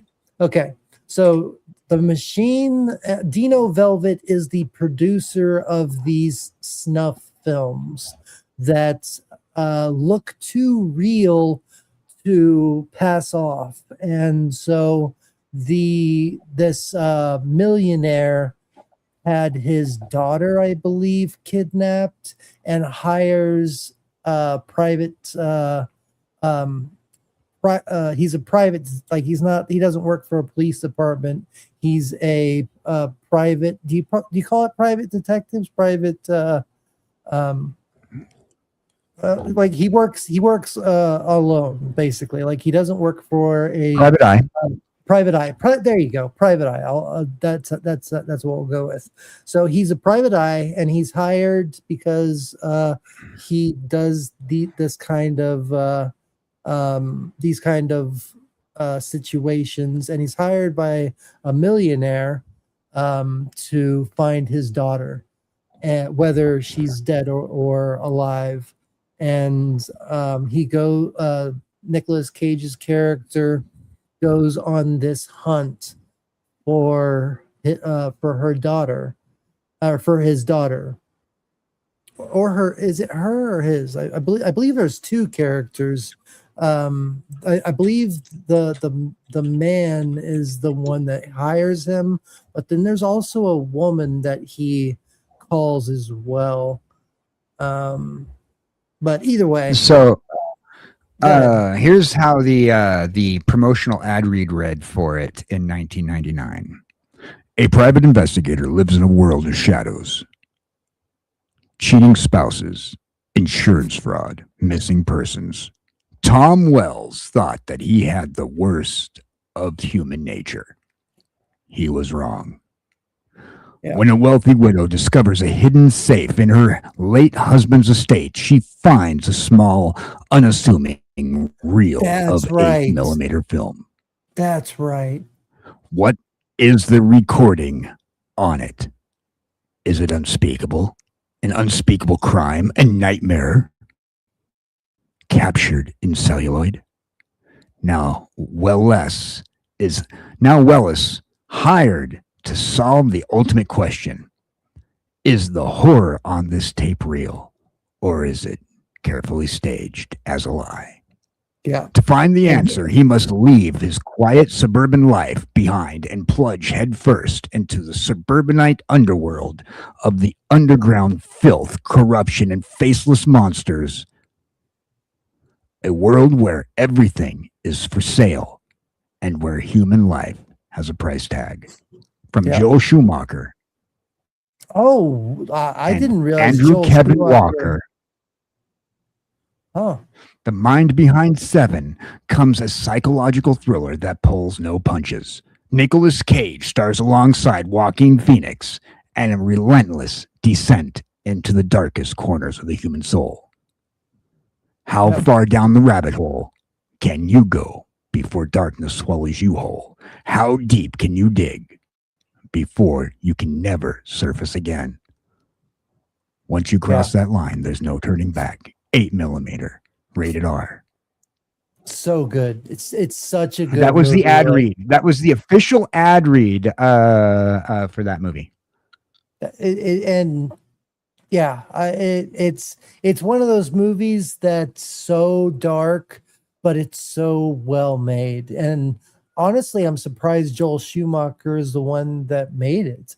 I mean, when I think of Joel Schumacher now, I think of, Bat Nipples and Neon, Gotham City and stuff like that. But this movie is the complete opposite of that. This movie is like darker than dark. It starts where Tom Wells goes, like, obviously he's hired by the widowed wife that has found this 8mm film, and he watches it, and it's disturbing to say the least. And it has very graphic sexual things in it that we'll just kind of gloss over because I don't want YouTube to get all fussy with me in my channel. I'm in good standing with it right now, so I want to keep it that way. But he meets Joaquin Phoenix at a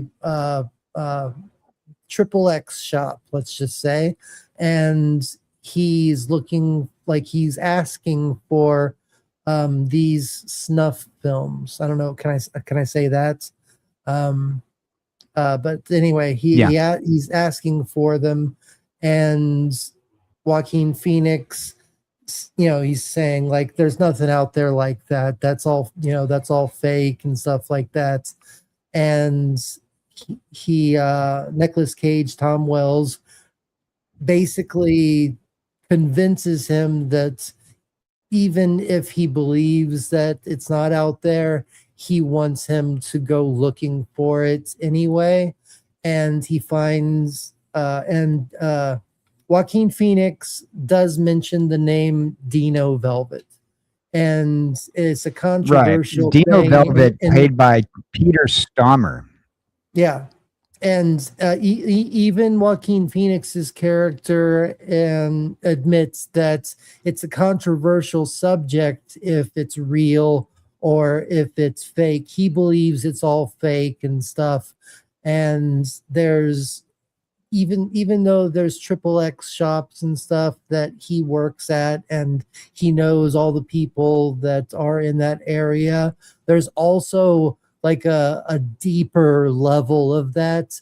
And those shops, a lot of them are still fake, but they come across this one place where they find a Dino Velvet film, and they're really rare to find. They're really hard to find. So when they find this actual Dino Velvet film, it's probably what, like three minutes, like it's a very short thing, but it's it looks very real, and they're having a really hard time deciding if this is fake or not. And I do think that at one point they find one that is fake, or at least looks fake at first or something like that. But then Tom gets an interview with Dino, and I forget how he gets that interview, but he gets the interview with Dino, and he wants to know like how it's made and stuff like that. And obviously Dino is suspicious at the very least of him at first. And Nicolas Cage, Tom Wells in the movie, is, he's coming across as if he's just like this, super fan that just loves his work so much and stuff like that. And I remember the scene, but I don't remember exactly how it plays out. I know it's like in a warehouse and there's a bed set up, and I believe Dino and the machine comes out. There's this big guy, this big burly guy in a dominatrix mask, and I believe they shoot at end up shooting Tom Wells, or shooting at him, something like that, or stabbing him, and they get away. And Tom, in the end, finds Dino, or does he find Dino? I know he finds the machine, and realizes at the very end that he's just like, he's not some monster. I mean, he is a monster for doing what he's doing, but he, like, taking his mask off, he's just like the image of the Zodiac that we saw, the Arthur Allen image. He looks just like that guy. I mean, he just looks like a normal guy, and Nicolas Cage kind of breaks, and he calls the woman, or he either he calls the woman or he calls his wife, and says something along the lines of, like, I found the guy. Do you want me? He's crying. He's like unconsolable for what this normal looking, everyday looking guy did to all of these women. And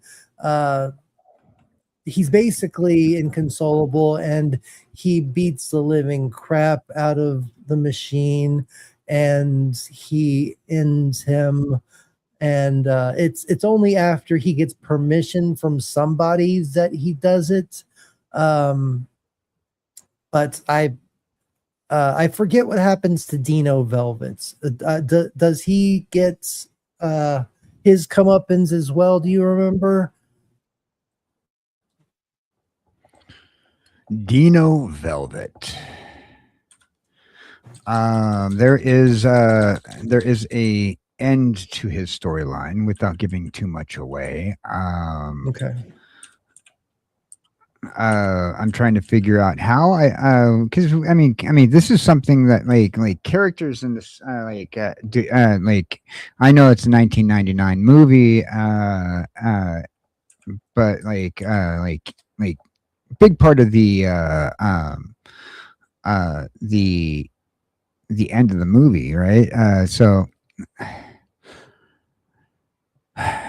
there's a shootout. The Dino Velvet has his final words. Content. Is this the part that takes place in that Velvet warehouse is hitting. scene? Velvet is hitting the throat as he bleeds out, and his laments his unglorious death.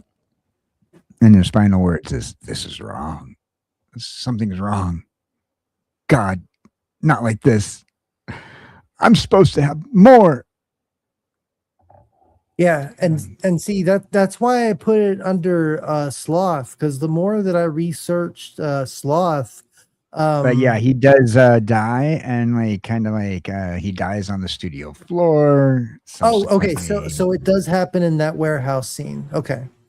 So the reason I put this under sloth is because sloth doesn't necessarily mean laziness and completely. It's more about moral indifference, and Machine and Dino Velvets, they just don't have any morality either way about what they're doing to these girls. It's just about another day in the shop, basically, even though it's morally wrong, and I mean on a completely unfathomable level it's wrong, but they just see it as another day at work, and that's why I put it under sloth. It's a nobody care, like they don't care what they're doing to these women. They're just trying to serve their customers, their audience, and it's a passive kind of evil. It's the moral decay of society, and the people that are in the entertainment industry and the exploitation that they use in situations. And so it kind of asks the question, which is worse, the murderer or the people that are paying them for this product. So that's why I put it under sloth, because it's not necessarily about being lazy, but it's about moral indifference.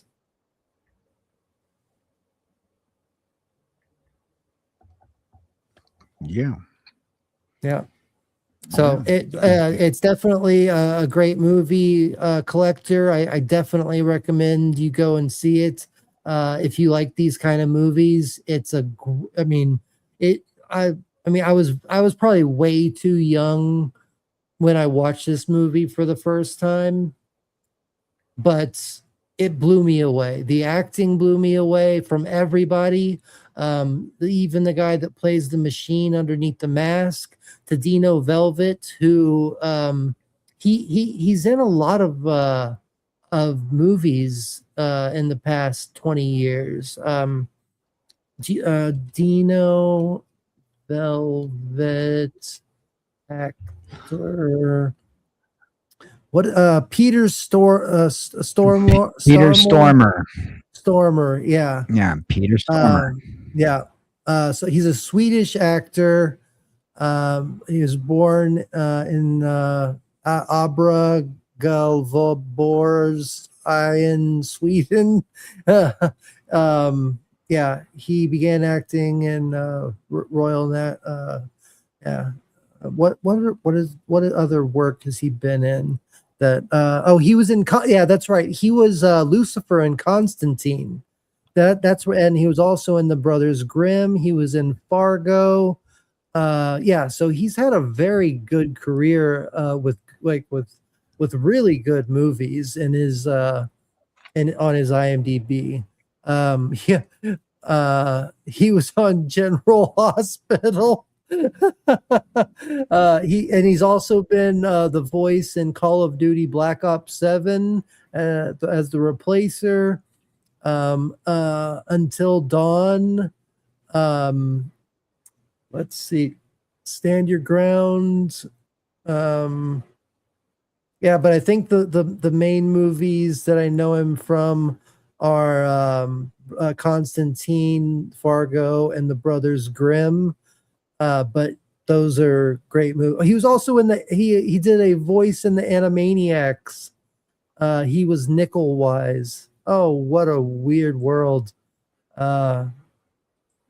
Crazy. But this was like a resurgence of the Animaniacs, not the Animaniacs I grew up with. No, they brought it back a couple years back. Yeah, I missed that. But anyway, yeah, he's a great actor. He was also that's right, he was also in John Wick Chapter 2 as Abram. Great actor. I think Dino Velvet was probably one of his first big movies, honestly. The farther I'm going back, I'm still not seeing it. So yeah, this must be one of the very first movies that he got a chance to be a part of. This is still in like 2009, and like this came. He was in The Big Lebowski too. That's right. He was in Armageddon. He was in The Big Lebowski. Yeah, so he's had a huge career. He was in the second Jurassic Park. Huge actor. Dino Velvet was in 1999. So yeah, he was on Seinfeld as well. Yeah, he has a huge career. So I'm gonna stop. Talking about his excruciatingly long and great career that he's done. But this is definitely a great movie, and I recommend you check it out. It's very powerful. It's very emotional. I'm one of those guys that I get really sucked into the emotions of each movie. And I'll admit it, if it's good enough where it sucks me in to the plot and the theme of everything, I'll shed a tear or two. This is one that definitely did. That part where Tom is in the front yard of the machine's house with the machine's mother upstairs. She doesn't know what he does, and he takes care of her and stuff like that. And Tom is in the front yard, like crying because he's so distraught and so divided on whether he should end this man's life. Because he takes off his mask and he puts his glasses on, and he's like, I'm just a man. This is just a job. This is just what I do. He's like, and that's why I put it under sloth, because it's it's just a job to them. They don't really care what they're doing to other people. It's just something that gets them the money.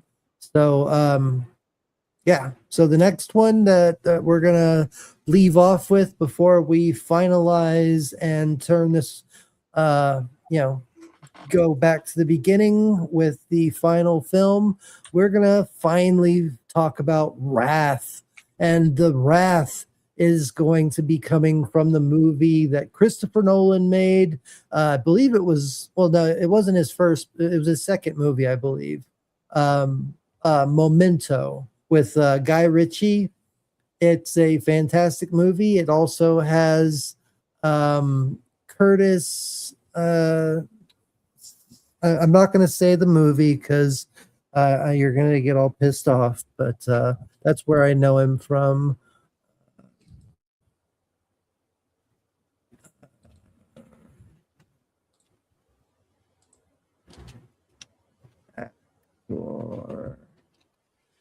Yeah, so Joe Pantalone, Joe Pantolano, I guess is how you pronounce it. But yeah, he was also in Daredevil and another movie that I shall not name because apparently I talk about it too much. But yeah, but he plays a great catalyst in this movie. Guy Ritchie plays a man named Leonard Shelby that has these what do you call it? It's I guess it's narcolepsy, but it's also like he forgets his life every time he. All right, so he has amnesia to a certain degree. Like every time he goes to sleep, he forgets everything. So he gets these tattoos in order to remember things and solve the murder of his wife, I believe. It's the murder of his wife, and he wakes up for the first time, and isn't Charlize Theron? Oh no. Carrie Ann Moss is also in this, and I won't say it. I won't say the words.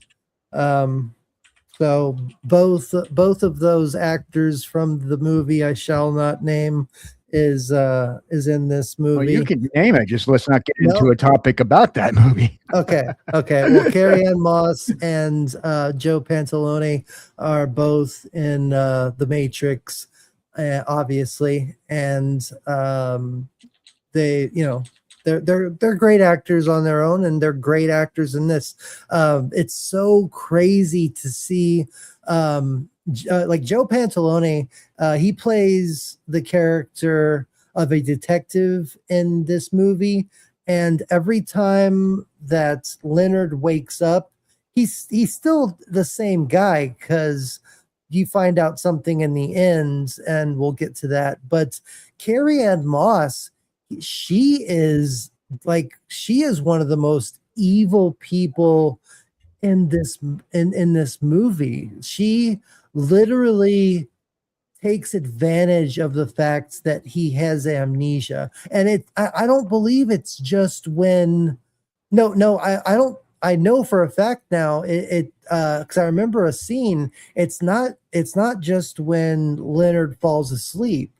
He'll get amnesia like just after I remember a scene where she slaps him and like calls him like pathetic and a loser, and she walks out the door. She stays out there for about 5-10 minutes or so, and then she comes back in, and he completely forgets everything that had just happened, and he had been standing there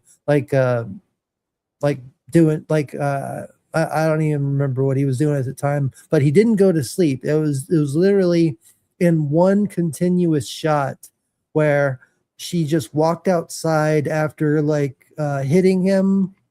Maybe I'm misremembering it. Maybe she hit him and knocked him out and came back in. But either way. All right. So here's the ad read for this movie. Picture this. You wake up in a strange hotel room. You're covered in tattoos. You don't remember getting them. You have no idea what day it is, where you are, who you are, or who you can trust. And your mind, it rests every few minutes. And when your mind takes a rest, you've forgotten everything. That is the terrifying reality of Leonard and Shelby in Christopher Nolan's mind-bending masterpiece, Memento. Yeah. This is just the movie you need to watch. It's a puzzle you have to follow because Leonard is hunting for his wife's killer, and his only weapons are a Polaroid, scribbled notes, clues linked directly on his skin. But there is the real kicker. The story moves backward. Every time a new scene starts, You That's are right. just as It clueless. starts from the end and then goes to the beginning. That's right. I forgot about that part. So the ending is actually where the movie should have started. And yeah, I forgot about that part. That's another really crazy part because he wakes up in the very beginning and he has these photos and there's words that are scratched out, and then because he takes a picture of everybody because he knows he won't remember them, so he takes a picture and writes what he thinks about them at the time. So he has an image of Carrie Ann Moss, and it says "Do not trust." I don't know. I don't remember if it says "Do not trust her" or if it says "Do not trust Joe," but it says "Do not trust this person" on one of the photos.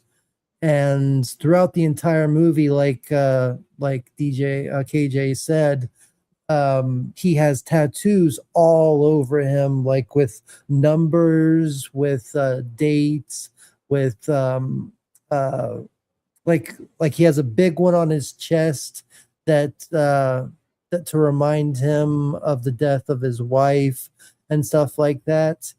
And it's a very intense movie, man. Like, this is what, in my opinion, put Christopher Nolan on the map because it was that good. It was just so creative. It was filmed in such a way that made you really want to go back and rewatch it several times so that you can pick up on all the clues. That's how I am anyway. Like, I'll rewatch a movie several times to go back and find all the clues in the background that I might have missed in the first viewing of it.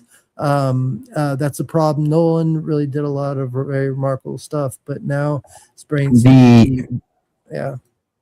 But The Polaroid said, "Don't trust his lies." yeah, exactly. So, and that's exactly what happens in the end. Even though Carrie Ann Moss isn't to be trusted either, everybody is using him. I mean, and honestly, this is where I hope that we could agree on the the harsh reality of our world is that this is how people really treat other people. Like, if you like if somebody had this affliction where they forget who you are, a lot of people, I mean, I would probably say up to 85% of people would probably try to take advantage of that person. And that's what we see in this movie. And I'm going to go ahead and say what happens at the beginning or at the end, whichever way you want to throw the dice. But at the end, Tom or Leonard is about to kill, he decides that that Joe is the one who killed his wife. And then we find out the grueling truth that they have killed so many people. I don't even know if there's a number that they've put on it, but Joe has been using this problem that Leonard has to take out certain people and giving him clues to find these people to make it look like they were the ones that killed his wife so that he wouldn't be convicted of it. And since he's a police officer, he could help cover up for that, for Leonard, and he could keep being his hitman, basically. And so that's when we start back at the beginning. And we don't know if this cycle is going to be the cycle where Leonard breaks free, and or at the end, does he take out Joe's character? Now I'm starting to think he does take him out, because at the end he doesn't come in to see him. But either way, it's a really good movie, and yeah, I understand he writes Oscar. That's fine. Yeah. So the movie got its idea from Christopher Nolan's brother, who was going to school in Georgetown, and between the two brothers, Christopher Nolan being the director and his brother was the writer, his brother's name is Jonathan. After Jonathan, so that kind of gives you an easy way to write a story, right? Is that Joe's name in the movie, or? Well, his name is Jonathan, and his brother's name is Jonathan. Okay. But anyhow, I just didn't know if that had any significance to the movie.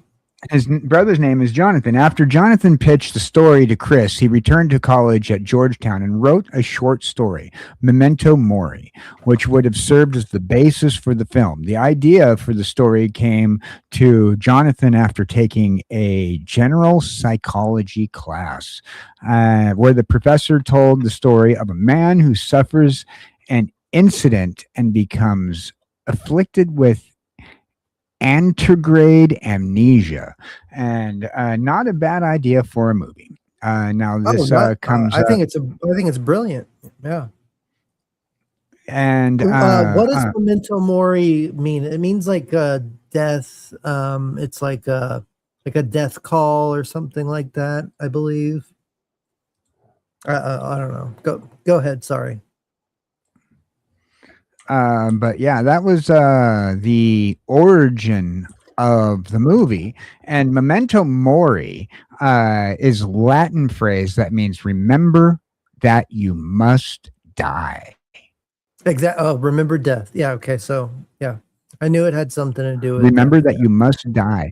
It serves as a symbolic reminder of the short and temporary nature of life, urging people to focus on what truly matters.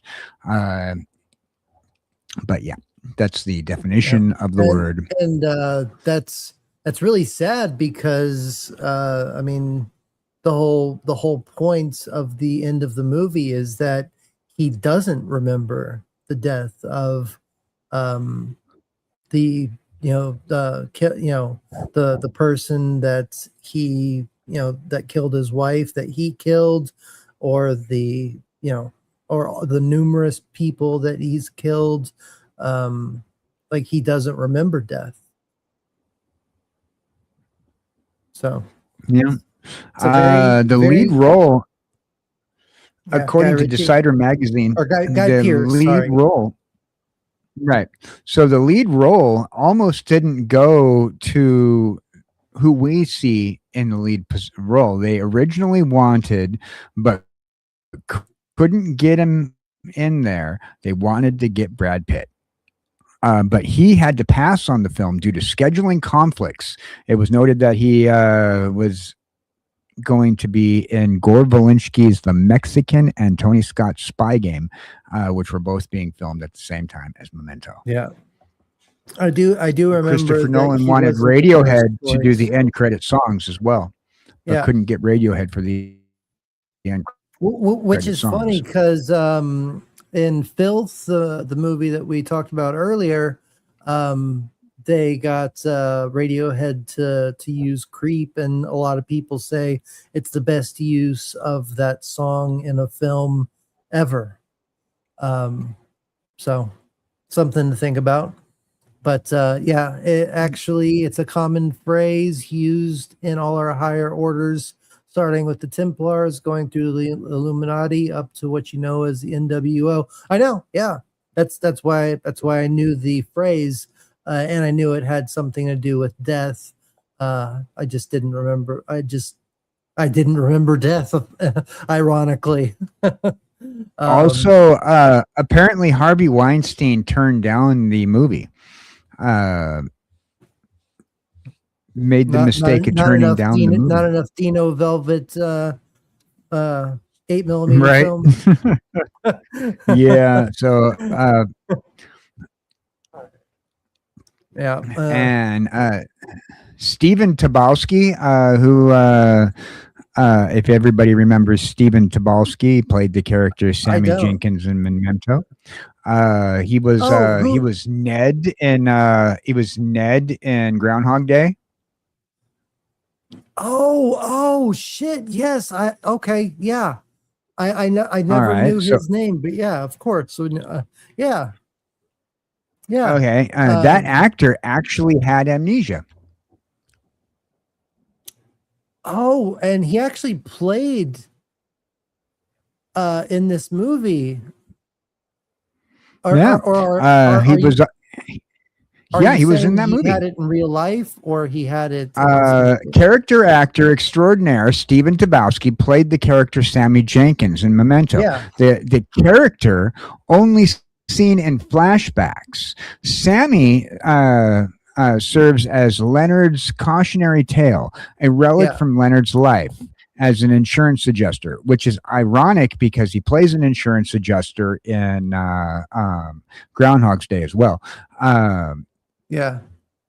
But anyhow, I remember the scene where he and his wife puts him in a situation where like she doesn't believe that he can't remember her, and she does something. I don't remember what it was that she does, but she does something very drastic to get him to react in some way, and he doesn't.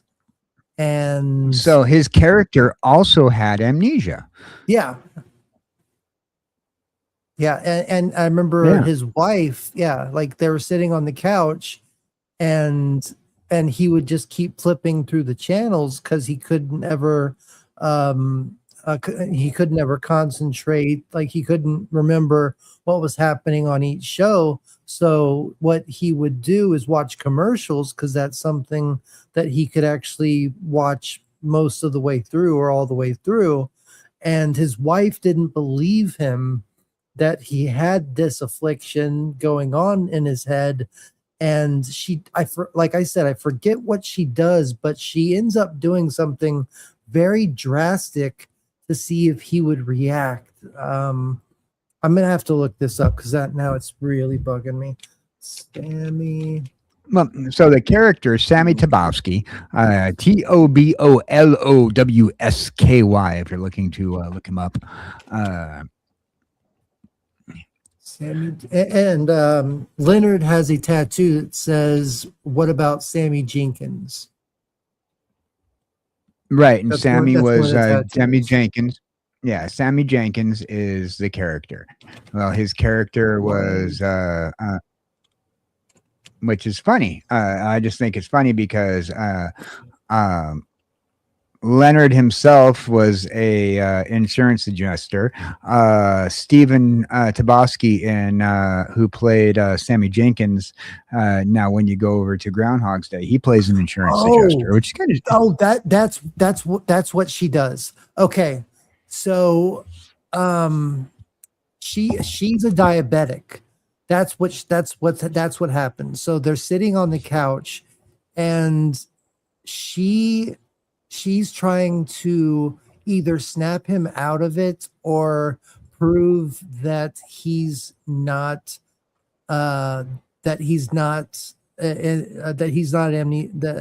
have amnesia. And so every couple of seconds she taps him on the shoulder and tells him it's time for my diabetes shot. And everybody knows if you can overdose on insulin. And so he keeps giving it to her, and he ends up killing her. And so it proves that she dies crying because I guess she still doesn't believe it. She thinks that I mean, I'm just assuming this, but I think she thinks that he's killing her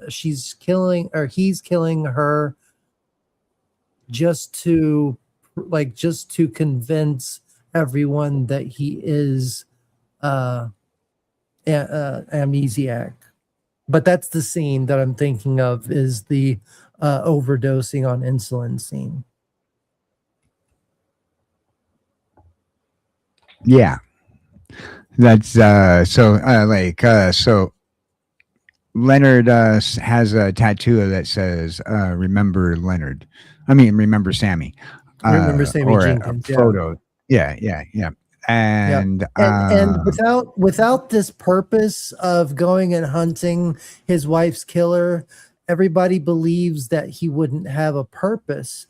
So that's why I put this under wrath, because his entire reason for living at that point is to kill, is to murder his wife's murderer, even though he's already been murdered, and people are using him to murder other people. So that's why I put it under that. He has no purpose other than just to get revenge on his wife's killer, which people are taking advantage of him for his situation. So Christopher Nolan has made a statement that Memento and a movie that we talked about the other day, Inception, have a very crucial connection. By the time Christopher Nolan made Inception in 2010, Nolan had become established as a blockbuster director from Batman films and so forth.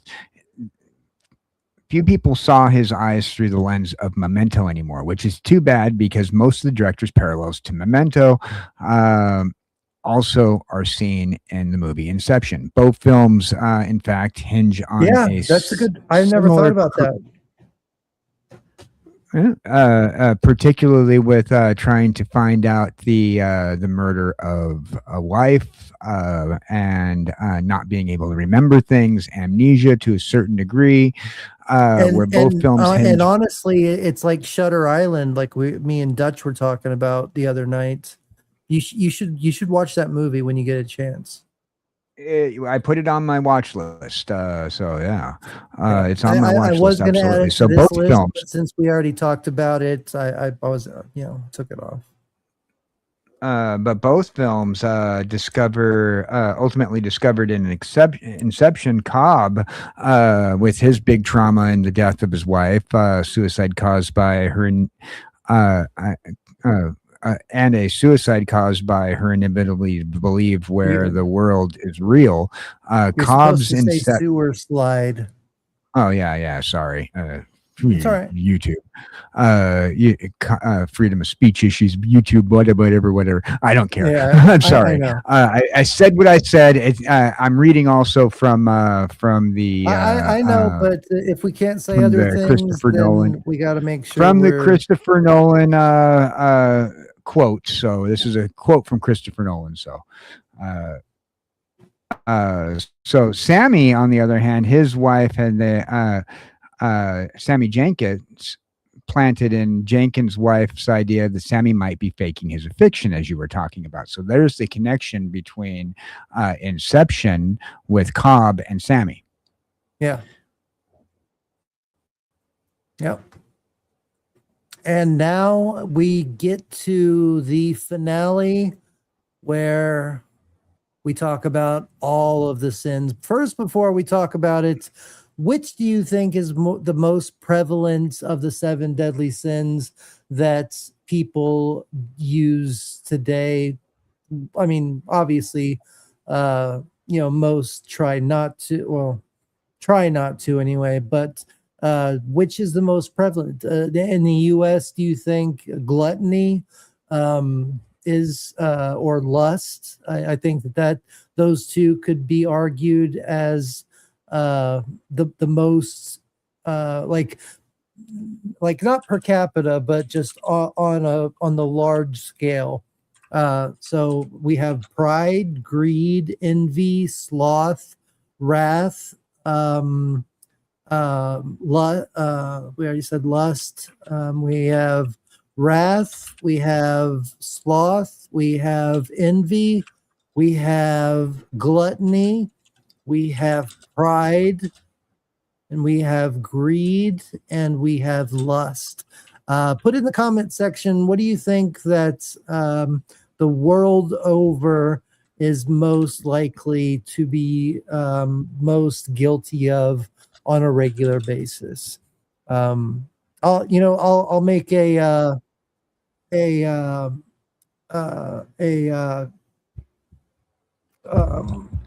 question and answer, and if you want to answer it, go ahead. What is the most common sin today? All right, I'm starting a poll right now as we get ready to talk about Seven, the Morgan Freeman connection. So as we found out, Morgan Freeman, even though he's in Kiss the Girls and he is also in Seven, they do not have the same name. But there is a possibility, and I've seen people have theories out there that they play cousins. But anyway, the movie Seven is a fantastic movie that deals with every single one of the sins that we've gone over with the movies, the films that we've discussed today. And John Doe, Kevin Spacey, he is the killer that is going around and being a prophet of some kind, trying to prove to Brad Pitt and Morgan Freeman that we're all destined for this for evil, and especially for Brad Pitt's character. I forget what his name is as usual, but Gwyneth Paltrow is also in this, and everybody plays fantastically in this movie. And Morgan Freeman is retiring in this movie. And I'm sorry. By the end of the movie, you can say played past tense on one of the characters. Yeah. Sorry, bad joke. Yeah, no. Especially coming from a head in a jar. What's in the jar? What's in the jar? What's in the jar? But yeah, so William Somerset. Okay, so Morgan Freeman plays Alex Cross in Kiss the Girls, and William Somerset in Seven. But officially they're different characters, but like I said, they are both detectives, and there's a theory that they're cousins. They're both seasoned investigators, but William Somerset is retiring after this case. He is priming a new detective to come in and take his place. He's a philosopher. He is a very knowledgeable detective that goes to the library to read and to learn more things. He's very knowledgeable, and he's a very humble character, and he is confronted by this man who is he is using the 7 deadly sins as his calling card for his murders, for humanity's darkness. Basically, he's trying to show how dark humanity is, and how he really does kind of represent a little of everything, mostly pride though. I would say obviously it's mostly pride, because he's trying to show that everybody is just as dark as he is, especially to Brad Pitt after the ending, but we'll get to that in just a little bit. Framing this whole thing as a thematic reading rather than a literal shared universe as far as Kiss the Girls and Seven. The bigger theory is the return to every movie, Kiss the Girls, Each Sin, Silence of the Lambs, Another Sin, Zodiac, Filth, Copycat. They all have their own individual sins that we've been going over, but all of them have it in Seven, and not because the films share continuity necessarily from the directors or screenwriters, but because together they map a complete portrait of the human vice. So, which deadly sin creates the most dangerous killer out of all the ones that we've discussed? Could John Doe have committed these other crimes if he chose a different philosophy? I personally think it's a very good possibility that all of these movies might, I mean, maybe not a possibility, but I could have a conspiracy theory in a world where all of these movies have a interconnecting ability, that all of the victims are related to the victims in the other movies in Seven. But that's just something that I was thinking about as I was coming up with this stream tonight. Which detective would you solve the case first? Alex Cross, Clarice Starling, William Somerset, or another investigator? Go ahead and. So, according to PEW Research Center, there are 3 corresponding sins that in the United States are responsible for the most laws broken and police reports filed. Greed, particularly that of larceny and theft. Property claims, burglary, financial thefts are made up of the vast majority of all police reports filed annually in the United States. That's number 1. Wrath, aggravated and simple assault being at number 2, from the largest block of violent crimes reported, handled by local law enforcement agency. Although in Chicago, Illinois, would be number 1 of all crimes. That makes perfect sense. Envy, which kind of goes alongside with greed to a certain degree, because robbery, burglary, usually tied with unlawful taking of another person's specific property and goods. But pretty much greed is the number 1 when it comes to police reports filed in the United States. Wrath being number 2, unless you're in Chicago. The collector said vanity. Vanity. Vanity would say, or he, I believe, would say, as it breeds all others. I mean, I think that any one of them could breed the others, especially pride. So, yeah. And I also have for you the official ad read for the movie Seven as well, if you're ready for that. I'm ready. Give it to me. All right. 2 cops, 7 days, 7 deadly sins. In a city drowning in rain and despair, a serial killer is choosing his victims based on the ultimate transgressions: gluttony, greed, sloth, wrath, pride, lust, and envy. Brad Pitt is Mills, a young detective eager to make his mark.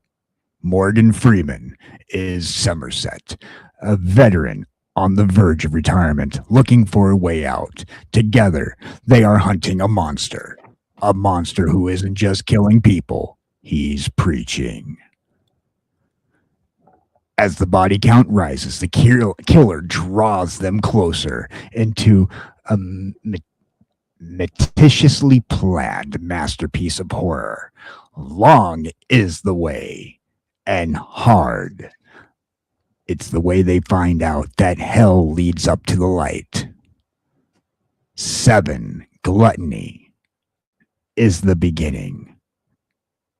Rated R, now playing on a streaming service near you. You said long and hard. I thought you were going to start talking about me for a second, but right, yeah. That is a different one of the 7 deadly sins. I was just kidding. Delusion, the 8th deadly sin. Oh, sorry.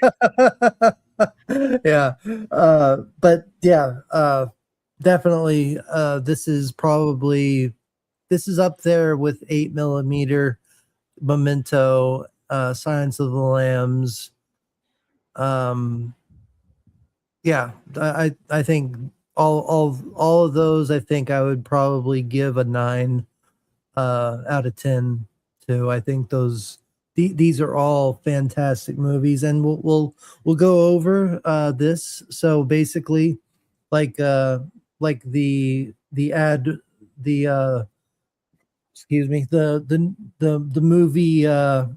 movie phone guy that we just heard explain the plot line. The movie phone guy at 7:00 p.m. at your AMC cinemas. Join us for 7. But yeah, so it's exactly as it's stated, and Somerset gets to be like they become friendly with each other as they're going on this case, because Somerset thought this last case was going to be a quick, little a quick in and out type of thing, and I'm not talking about myself again. But it was something that he thought was going to be really quick, and he was going to retire and get out of the business of police work, go retire and drink martinis on the beach. And that's not what happens. It goes on for a long time, and they have to find all of these different murders that are hidden with and that this is one of the things that I really love about this movie, is that there's puzzles. It's almost like playing a game, and I don't mean that in like a sick way. I just mean like John Doe, he leaves clues in ways where you have to really be paying attention as the detective. Like as the viewer, we're not privy to that, and we're not supposed to be, because it's for the detectives to uncover. They're the detectives. So I remember in the lust scene, I believe, or maybe it was the vanity scene. Anyway, either way, the portrait, or not portrait, but the art piece was upside down after the murder was it was done. So they know to go look over there, and that's where they find a clue, and they go back to prior murders, like the glutton, I think, was the first one, and they look behind the refrigerator and they find another one, and so then they start finding all of these clues. And as the months pass by, I believe it takes place within like the seasons of summer and fall, I believe. It's somewhere in there. I think it's between a 5 or a 6 month period, which would make sense. Like 7 sins within like 6 months. Start at the beginning of 1 month and end at the beginning of another month. So, I don't know. Just a thought. But anyway, so it happens every once in a while, and so they're trying to predict when the next murder is going to take place, who it's going to be, where it's going to be, and stuff like that, how it's going to happen. And eventually they find the clues, and they find John Doe's house or apartment at this point. And when they find his apartment, Brad Pitt's character gets shot and in the leg, and Morgan Freeman has he has the opportunity to pursue, but he doesn't want, he's already had dinner with him, and he knows he's had dinner a lunch with his wife, and she's told, she's let Morgan Freeman, William Somerset know that she's pregnant, and so he knows, but Brad Pitt, Wells, doesn't know at this point, and so he's trying to protect Wells' character, and so he doesn't pursue John Doe. But then once the sixth murder is taken, is it the sixth or the fifth? Because the last one, isn't that supposed to be two sins in one, basically? Because the last one is supposed to be wrath. You know what I mean? What's in the box scene is supposed to have Brad Pitt realizing that that his wife and his baby were murdered, and her head is in the box. All right. So the order that the movie puts it. Okay. It's so we gluttony. have gluttony. It's the first one. Greed is the second one. Sloth is the third one with the drug dealer. Lust is the man in the latex outfit.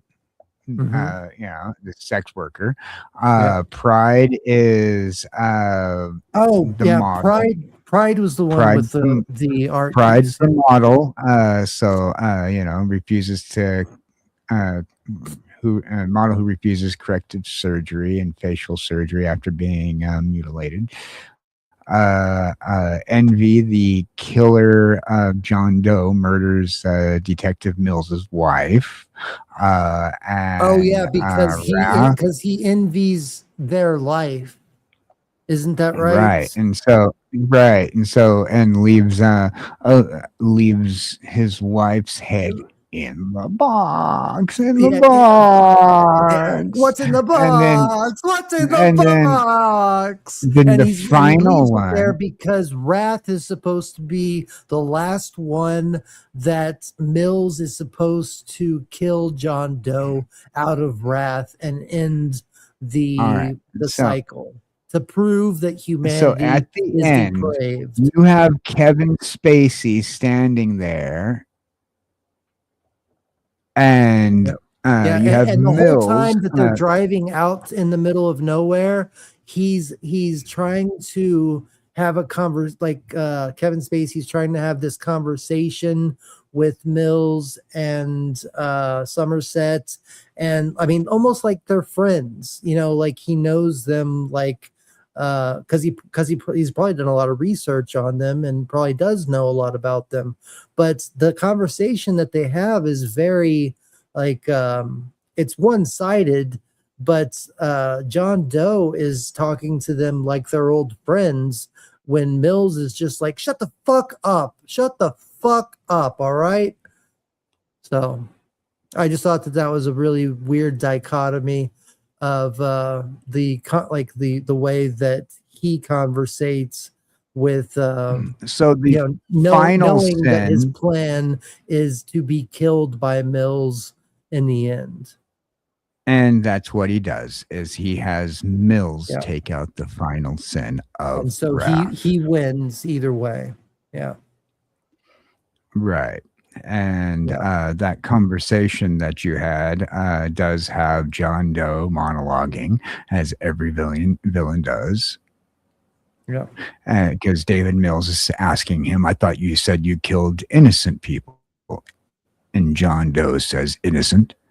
Is that what's supposed to be funny? An obese man, a disgusting man who could barely stand up, a man who, if you saw him on the street, you'd point at him and you point at him with your fingers and with your friends so that way they could join you in mocking him. A man who, if you saw him while you were eating, you wouldn't be able to finish your meal after him. I picked the lawyer, and yeah, I know you both must have been secretly thanking me for that one, because this is a man who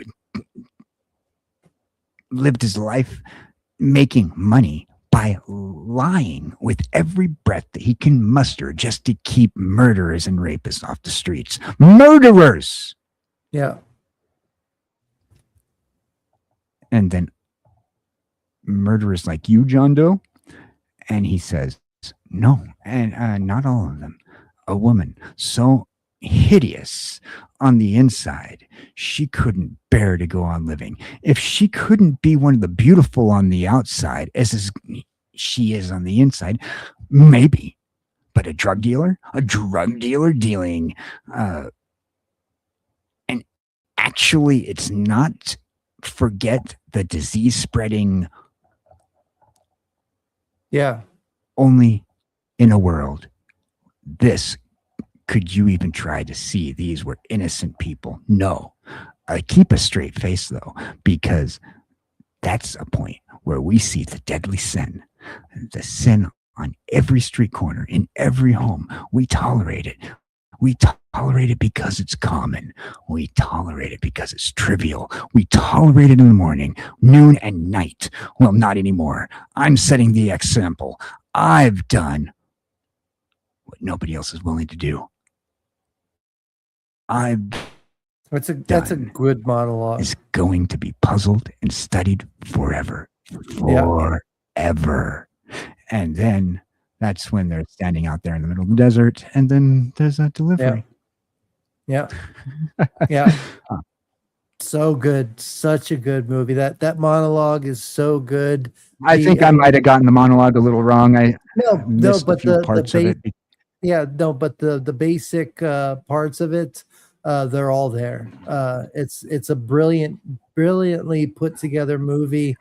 And I can't say enough about it. It's I mean, to this day, people still quote what's in the box. And I mean, there's memes everywhere still about, what's in the box. And it's one of those things that is going to stick around us for decades, if not longer. It's going to be like the Casablanca, well, sweetheart, that type of thing, or It's a Wonderful Life. It's gonna be one of those type of lines where people are going to be, especially now that technology has basically let us all be able to communicate at a moment's notice. It's going to be around for a while. That is a powerful line. That is a powerful movie. The cast is amazingly put together. I don't condone Kevin Spacey's as a person, but I accept, his acting ability in American Beauty, in Seven, in Pay It Forward, in almost everything that I've seen him in is some of the best acting I've ever seen in modern film. The phrase I think you're looking for is, we don't condone the person necessarily, but we do separate the person from the art. Exactly. Separate, and then if you separate the art from the artist, there's a difference in saying things. You can say, the guy made some pretty good, darn good movies. You're not saying anything good about the guy. You're talking about his work. Now now the fact that he's a piece of work, or allegedly a piece of work, is a different topic altogether. But I can't separate the art from the artist. Exactly. But that's all I'm saying is, Like some of his pieces of film have got me to cry, have got me to change the way that I look at life, have got me to change the way that I act in life, like Pay It Forward. And maybe that has to do with Haley Joel Osment too and Helen Hunt, but he was a big part of that in that movie. Yeah, I mean, he's just a brilliant actor. Oh, and the Usual Suspects. God, what a good movie that is too. But we can talk about that another time. This has been a great conversation about Deadly Sins and movies with them in that. And I think when Mills finds out that not only is his wife dead, but that she was pregnant as well, and when Kevin Spacey turns and looks at Somerset and says, "Oh, you didn't tell him?" Man, that's giving me chills right now, just thinking about that, because that then now Mills thinks that not only is John Doe evil, but then it's like Somerset is the cattle. I believe that if Mills I believe that anyway, it's a possibility that if Somerset had Gwyneth Paltrow told him that he was going to be a father, that he would have had a little more time to comprehend it. And I don't know if it would have changed anything, honestly, now that I'm really talking about it. But either way, it's been a great conversation. I'm exhausted. So we're going to plug the channels, and I hope that y'all enjoyed this conversation. But go ahead and talk about what we're going to be doing in the next week and in the month of August. KJ, go ahead and start. Oh, hey, howdy, hey, yes. So the month of August is going to be a busy month, particularly for me. We're going to be getting ready for a couple of events as August is gearing up to be something large. I am doing a subathon. That's right, KJ Cowboy Dan's August subathon, where I'm going to try to get as many people to sub to my YouTube channel if you haven't already done so. Now, we are trying to make sure that we get some subs in and some donations in, because we need to get Kingstyle back into action. And the only way to do that is to make sure that we can afford to get him a microphone. Please, if you want to support me by getting that taken care of, subscribe to my YouTube channel, follow the subathon, and then there'll be a way for you to donate money into making sure that we get a microphone out to Kingstyle, so that way I can get my co-host on my Friday night show, Cowboys and Kings, back, so that way we can have a Cowboys and Kings podcast. And also, don't forget that on Monday, August 24th, will be Theta's birthday. And we're going to be doing a little birthday party for Theta on August the 24th. And every Monday, with the exception of that Monday, we do a community game night. Join us for that as well. Morning dive and a coffee, Tuesdays at 11 a.m. And I'm going to start doing this coming August. I'm going to be doing Suno Showdowns, where I'm going to be grabbing a couple of random creators together to do a Suno Showdown. Make the music with the AI, whose AI is best. You tell us the Suno Showdowns during August. 3 songs, 3 categories. Chat decides the winner. And Wednesday nights, Saturday nights, I'm joining this guy. But first, don't forget to join me on Thursday nights for the MTG Roundtable with Mr. DJ Longhair. Now, take it. Oh, I hit the wrong button.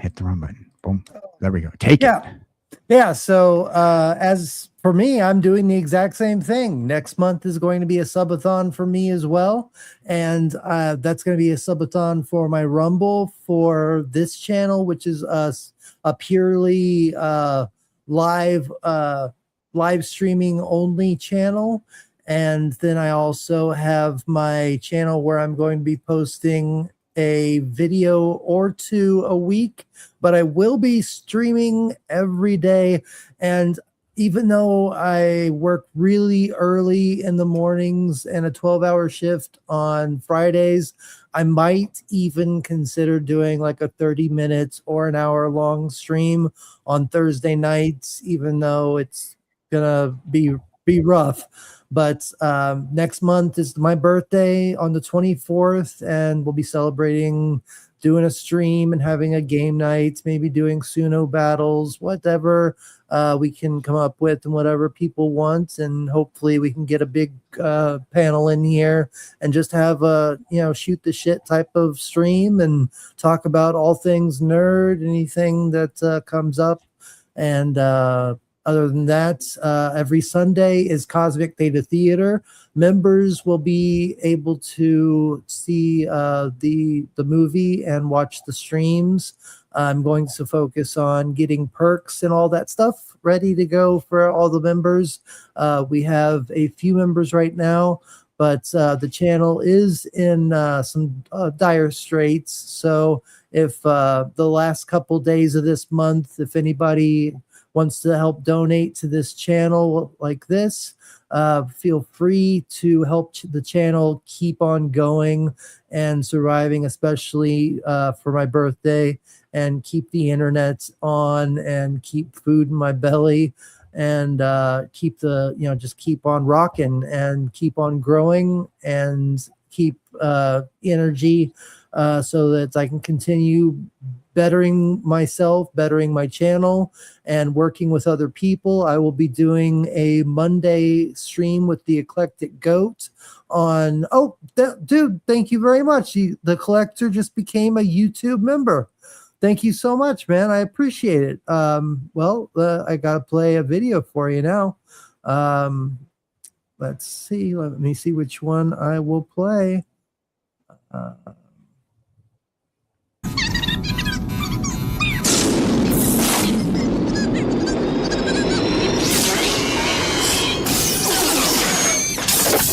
No, go past this part. In fact, never play this again. Thank you so much for becoming a member. You have no idea how much that helps the channel. You're awesome, Collector. Thank you so much for supporting a channel like that. And I hope that you enjoy the content. We will continue to bring you content like this. And we have a lot of other stuff planned for the rest of the month. Every Saturday is going to be a nerd conversation. This night we kind of did a little more psychological thriller because we had me and KJ had a conversation, and it just kind of sparked a thought, and I really wanted to touch on this, and I just thought it was a really cool idea to talk about. So, but Saturdays are usually a nerd night where we talk about sci-fi and how TV, films, cartoons, and all that stuff, the technology from those movies and TV shows changed the future, how they built the future, and talk about the Marvel Cinematic Universe, DC cartoons, comic books, toys, Ghostbusters, Power Rangers, Dragon Ball Z. I mean, the list is just never ending. I'm a huge nerd for pretty much anything out there. So, and that includes literature as well. So there's times when I want to talk about Blood Meridian, which is a No Country for Old Men.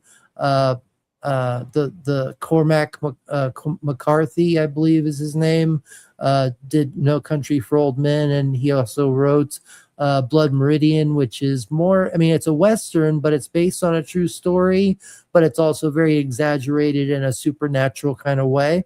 It's a very good book. Very, very good if you haven't read it. Other than that, Sunday, tomorrow is going to be a movie night. and we're going to riff on it. It's going to be like Mystery Science Theater 3000, like riff tracks. It's like it's called Cosmic Theta Theater 2117. So come by and watch the movie with us, and riff your favorite scenes and just have fun with us.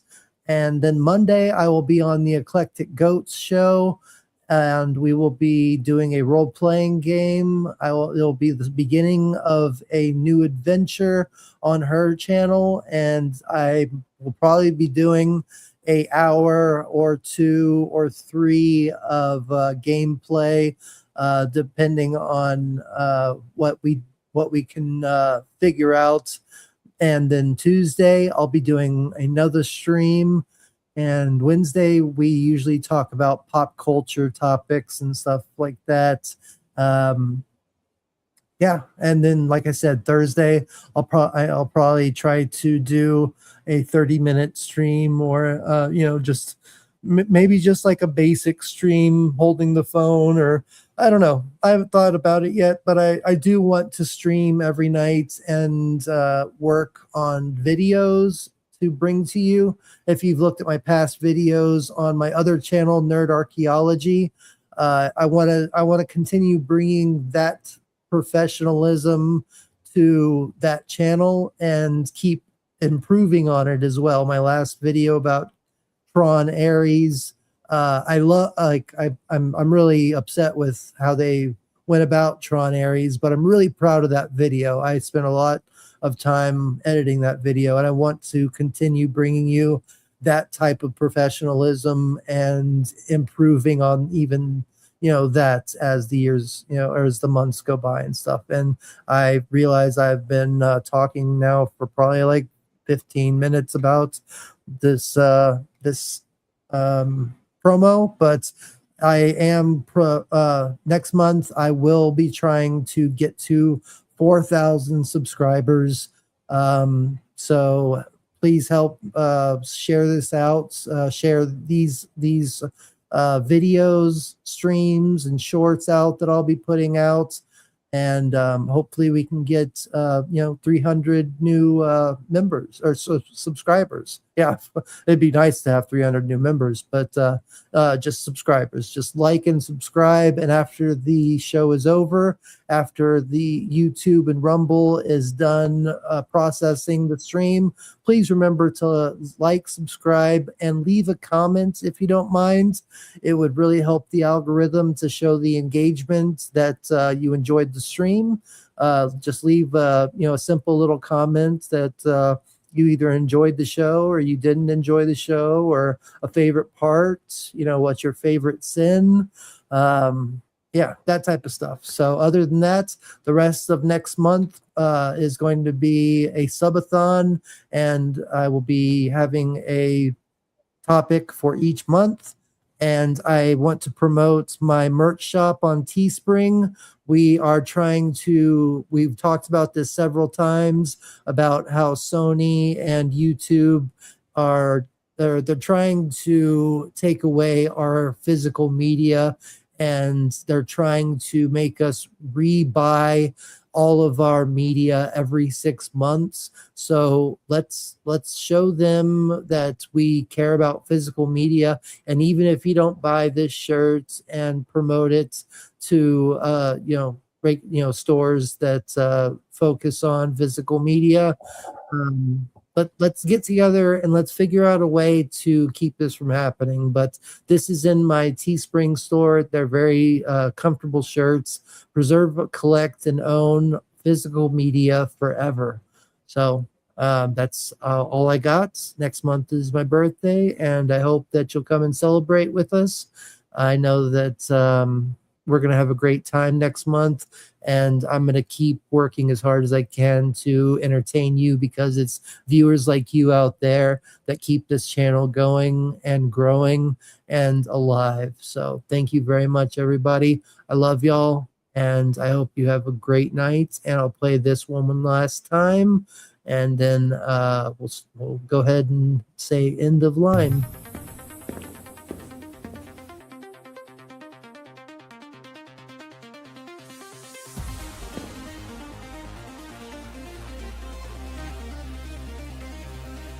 Well, what are you waiting for? Preserve the lore, because the dig never ends, and I'm just getting started.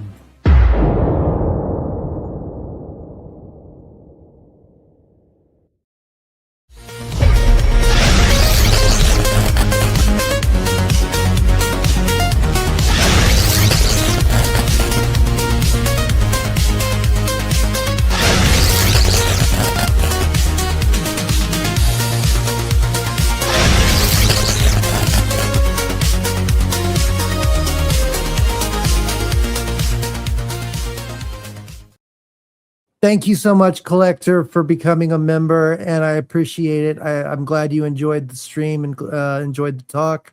Everybody, I love you all so much. End of line.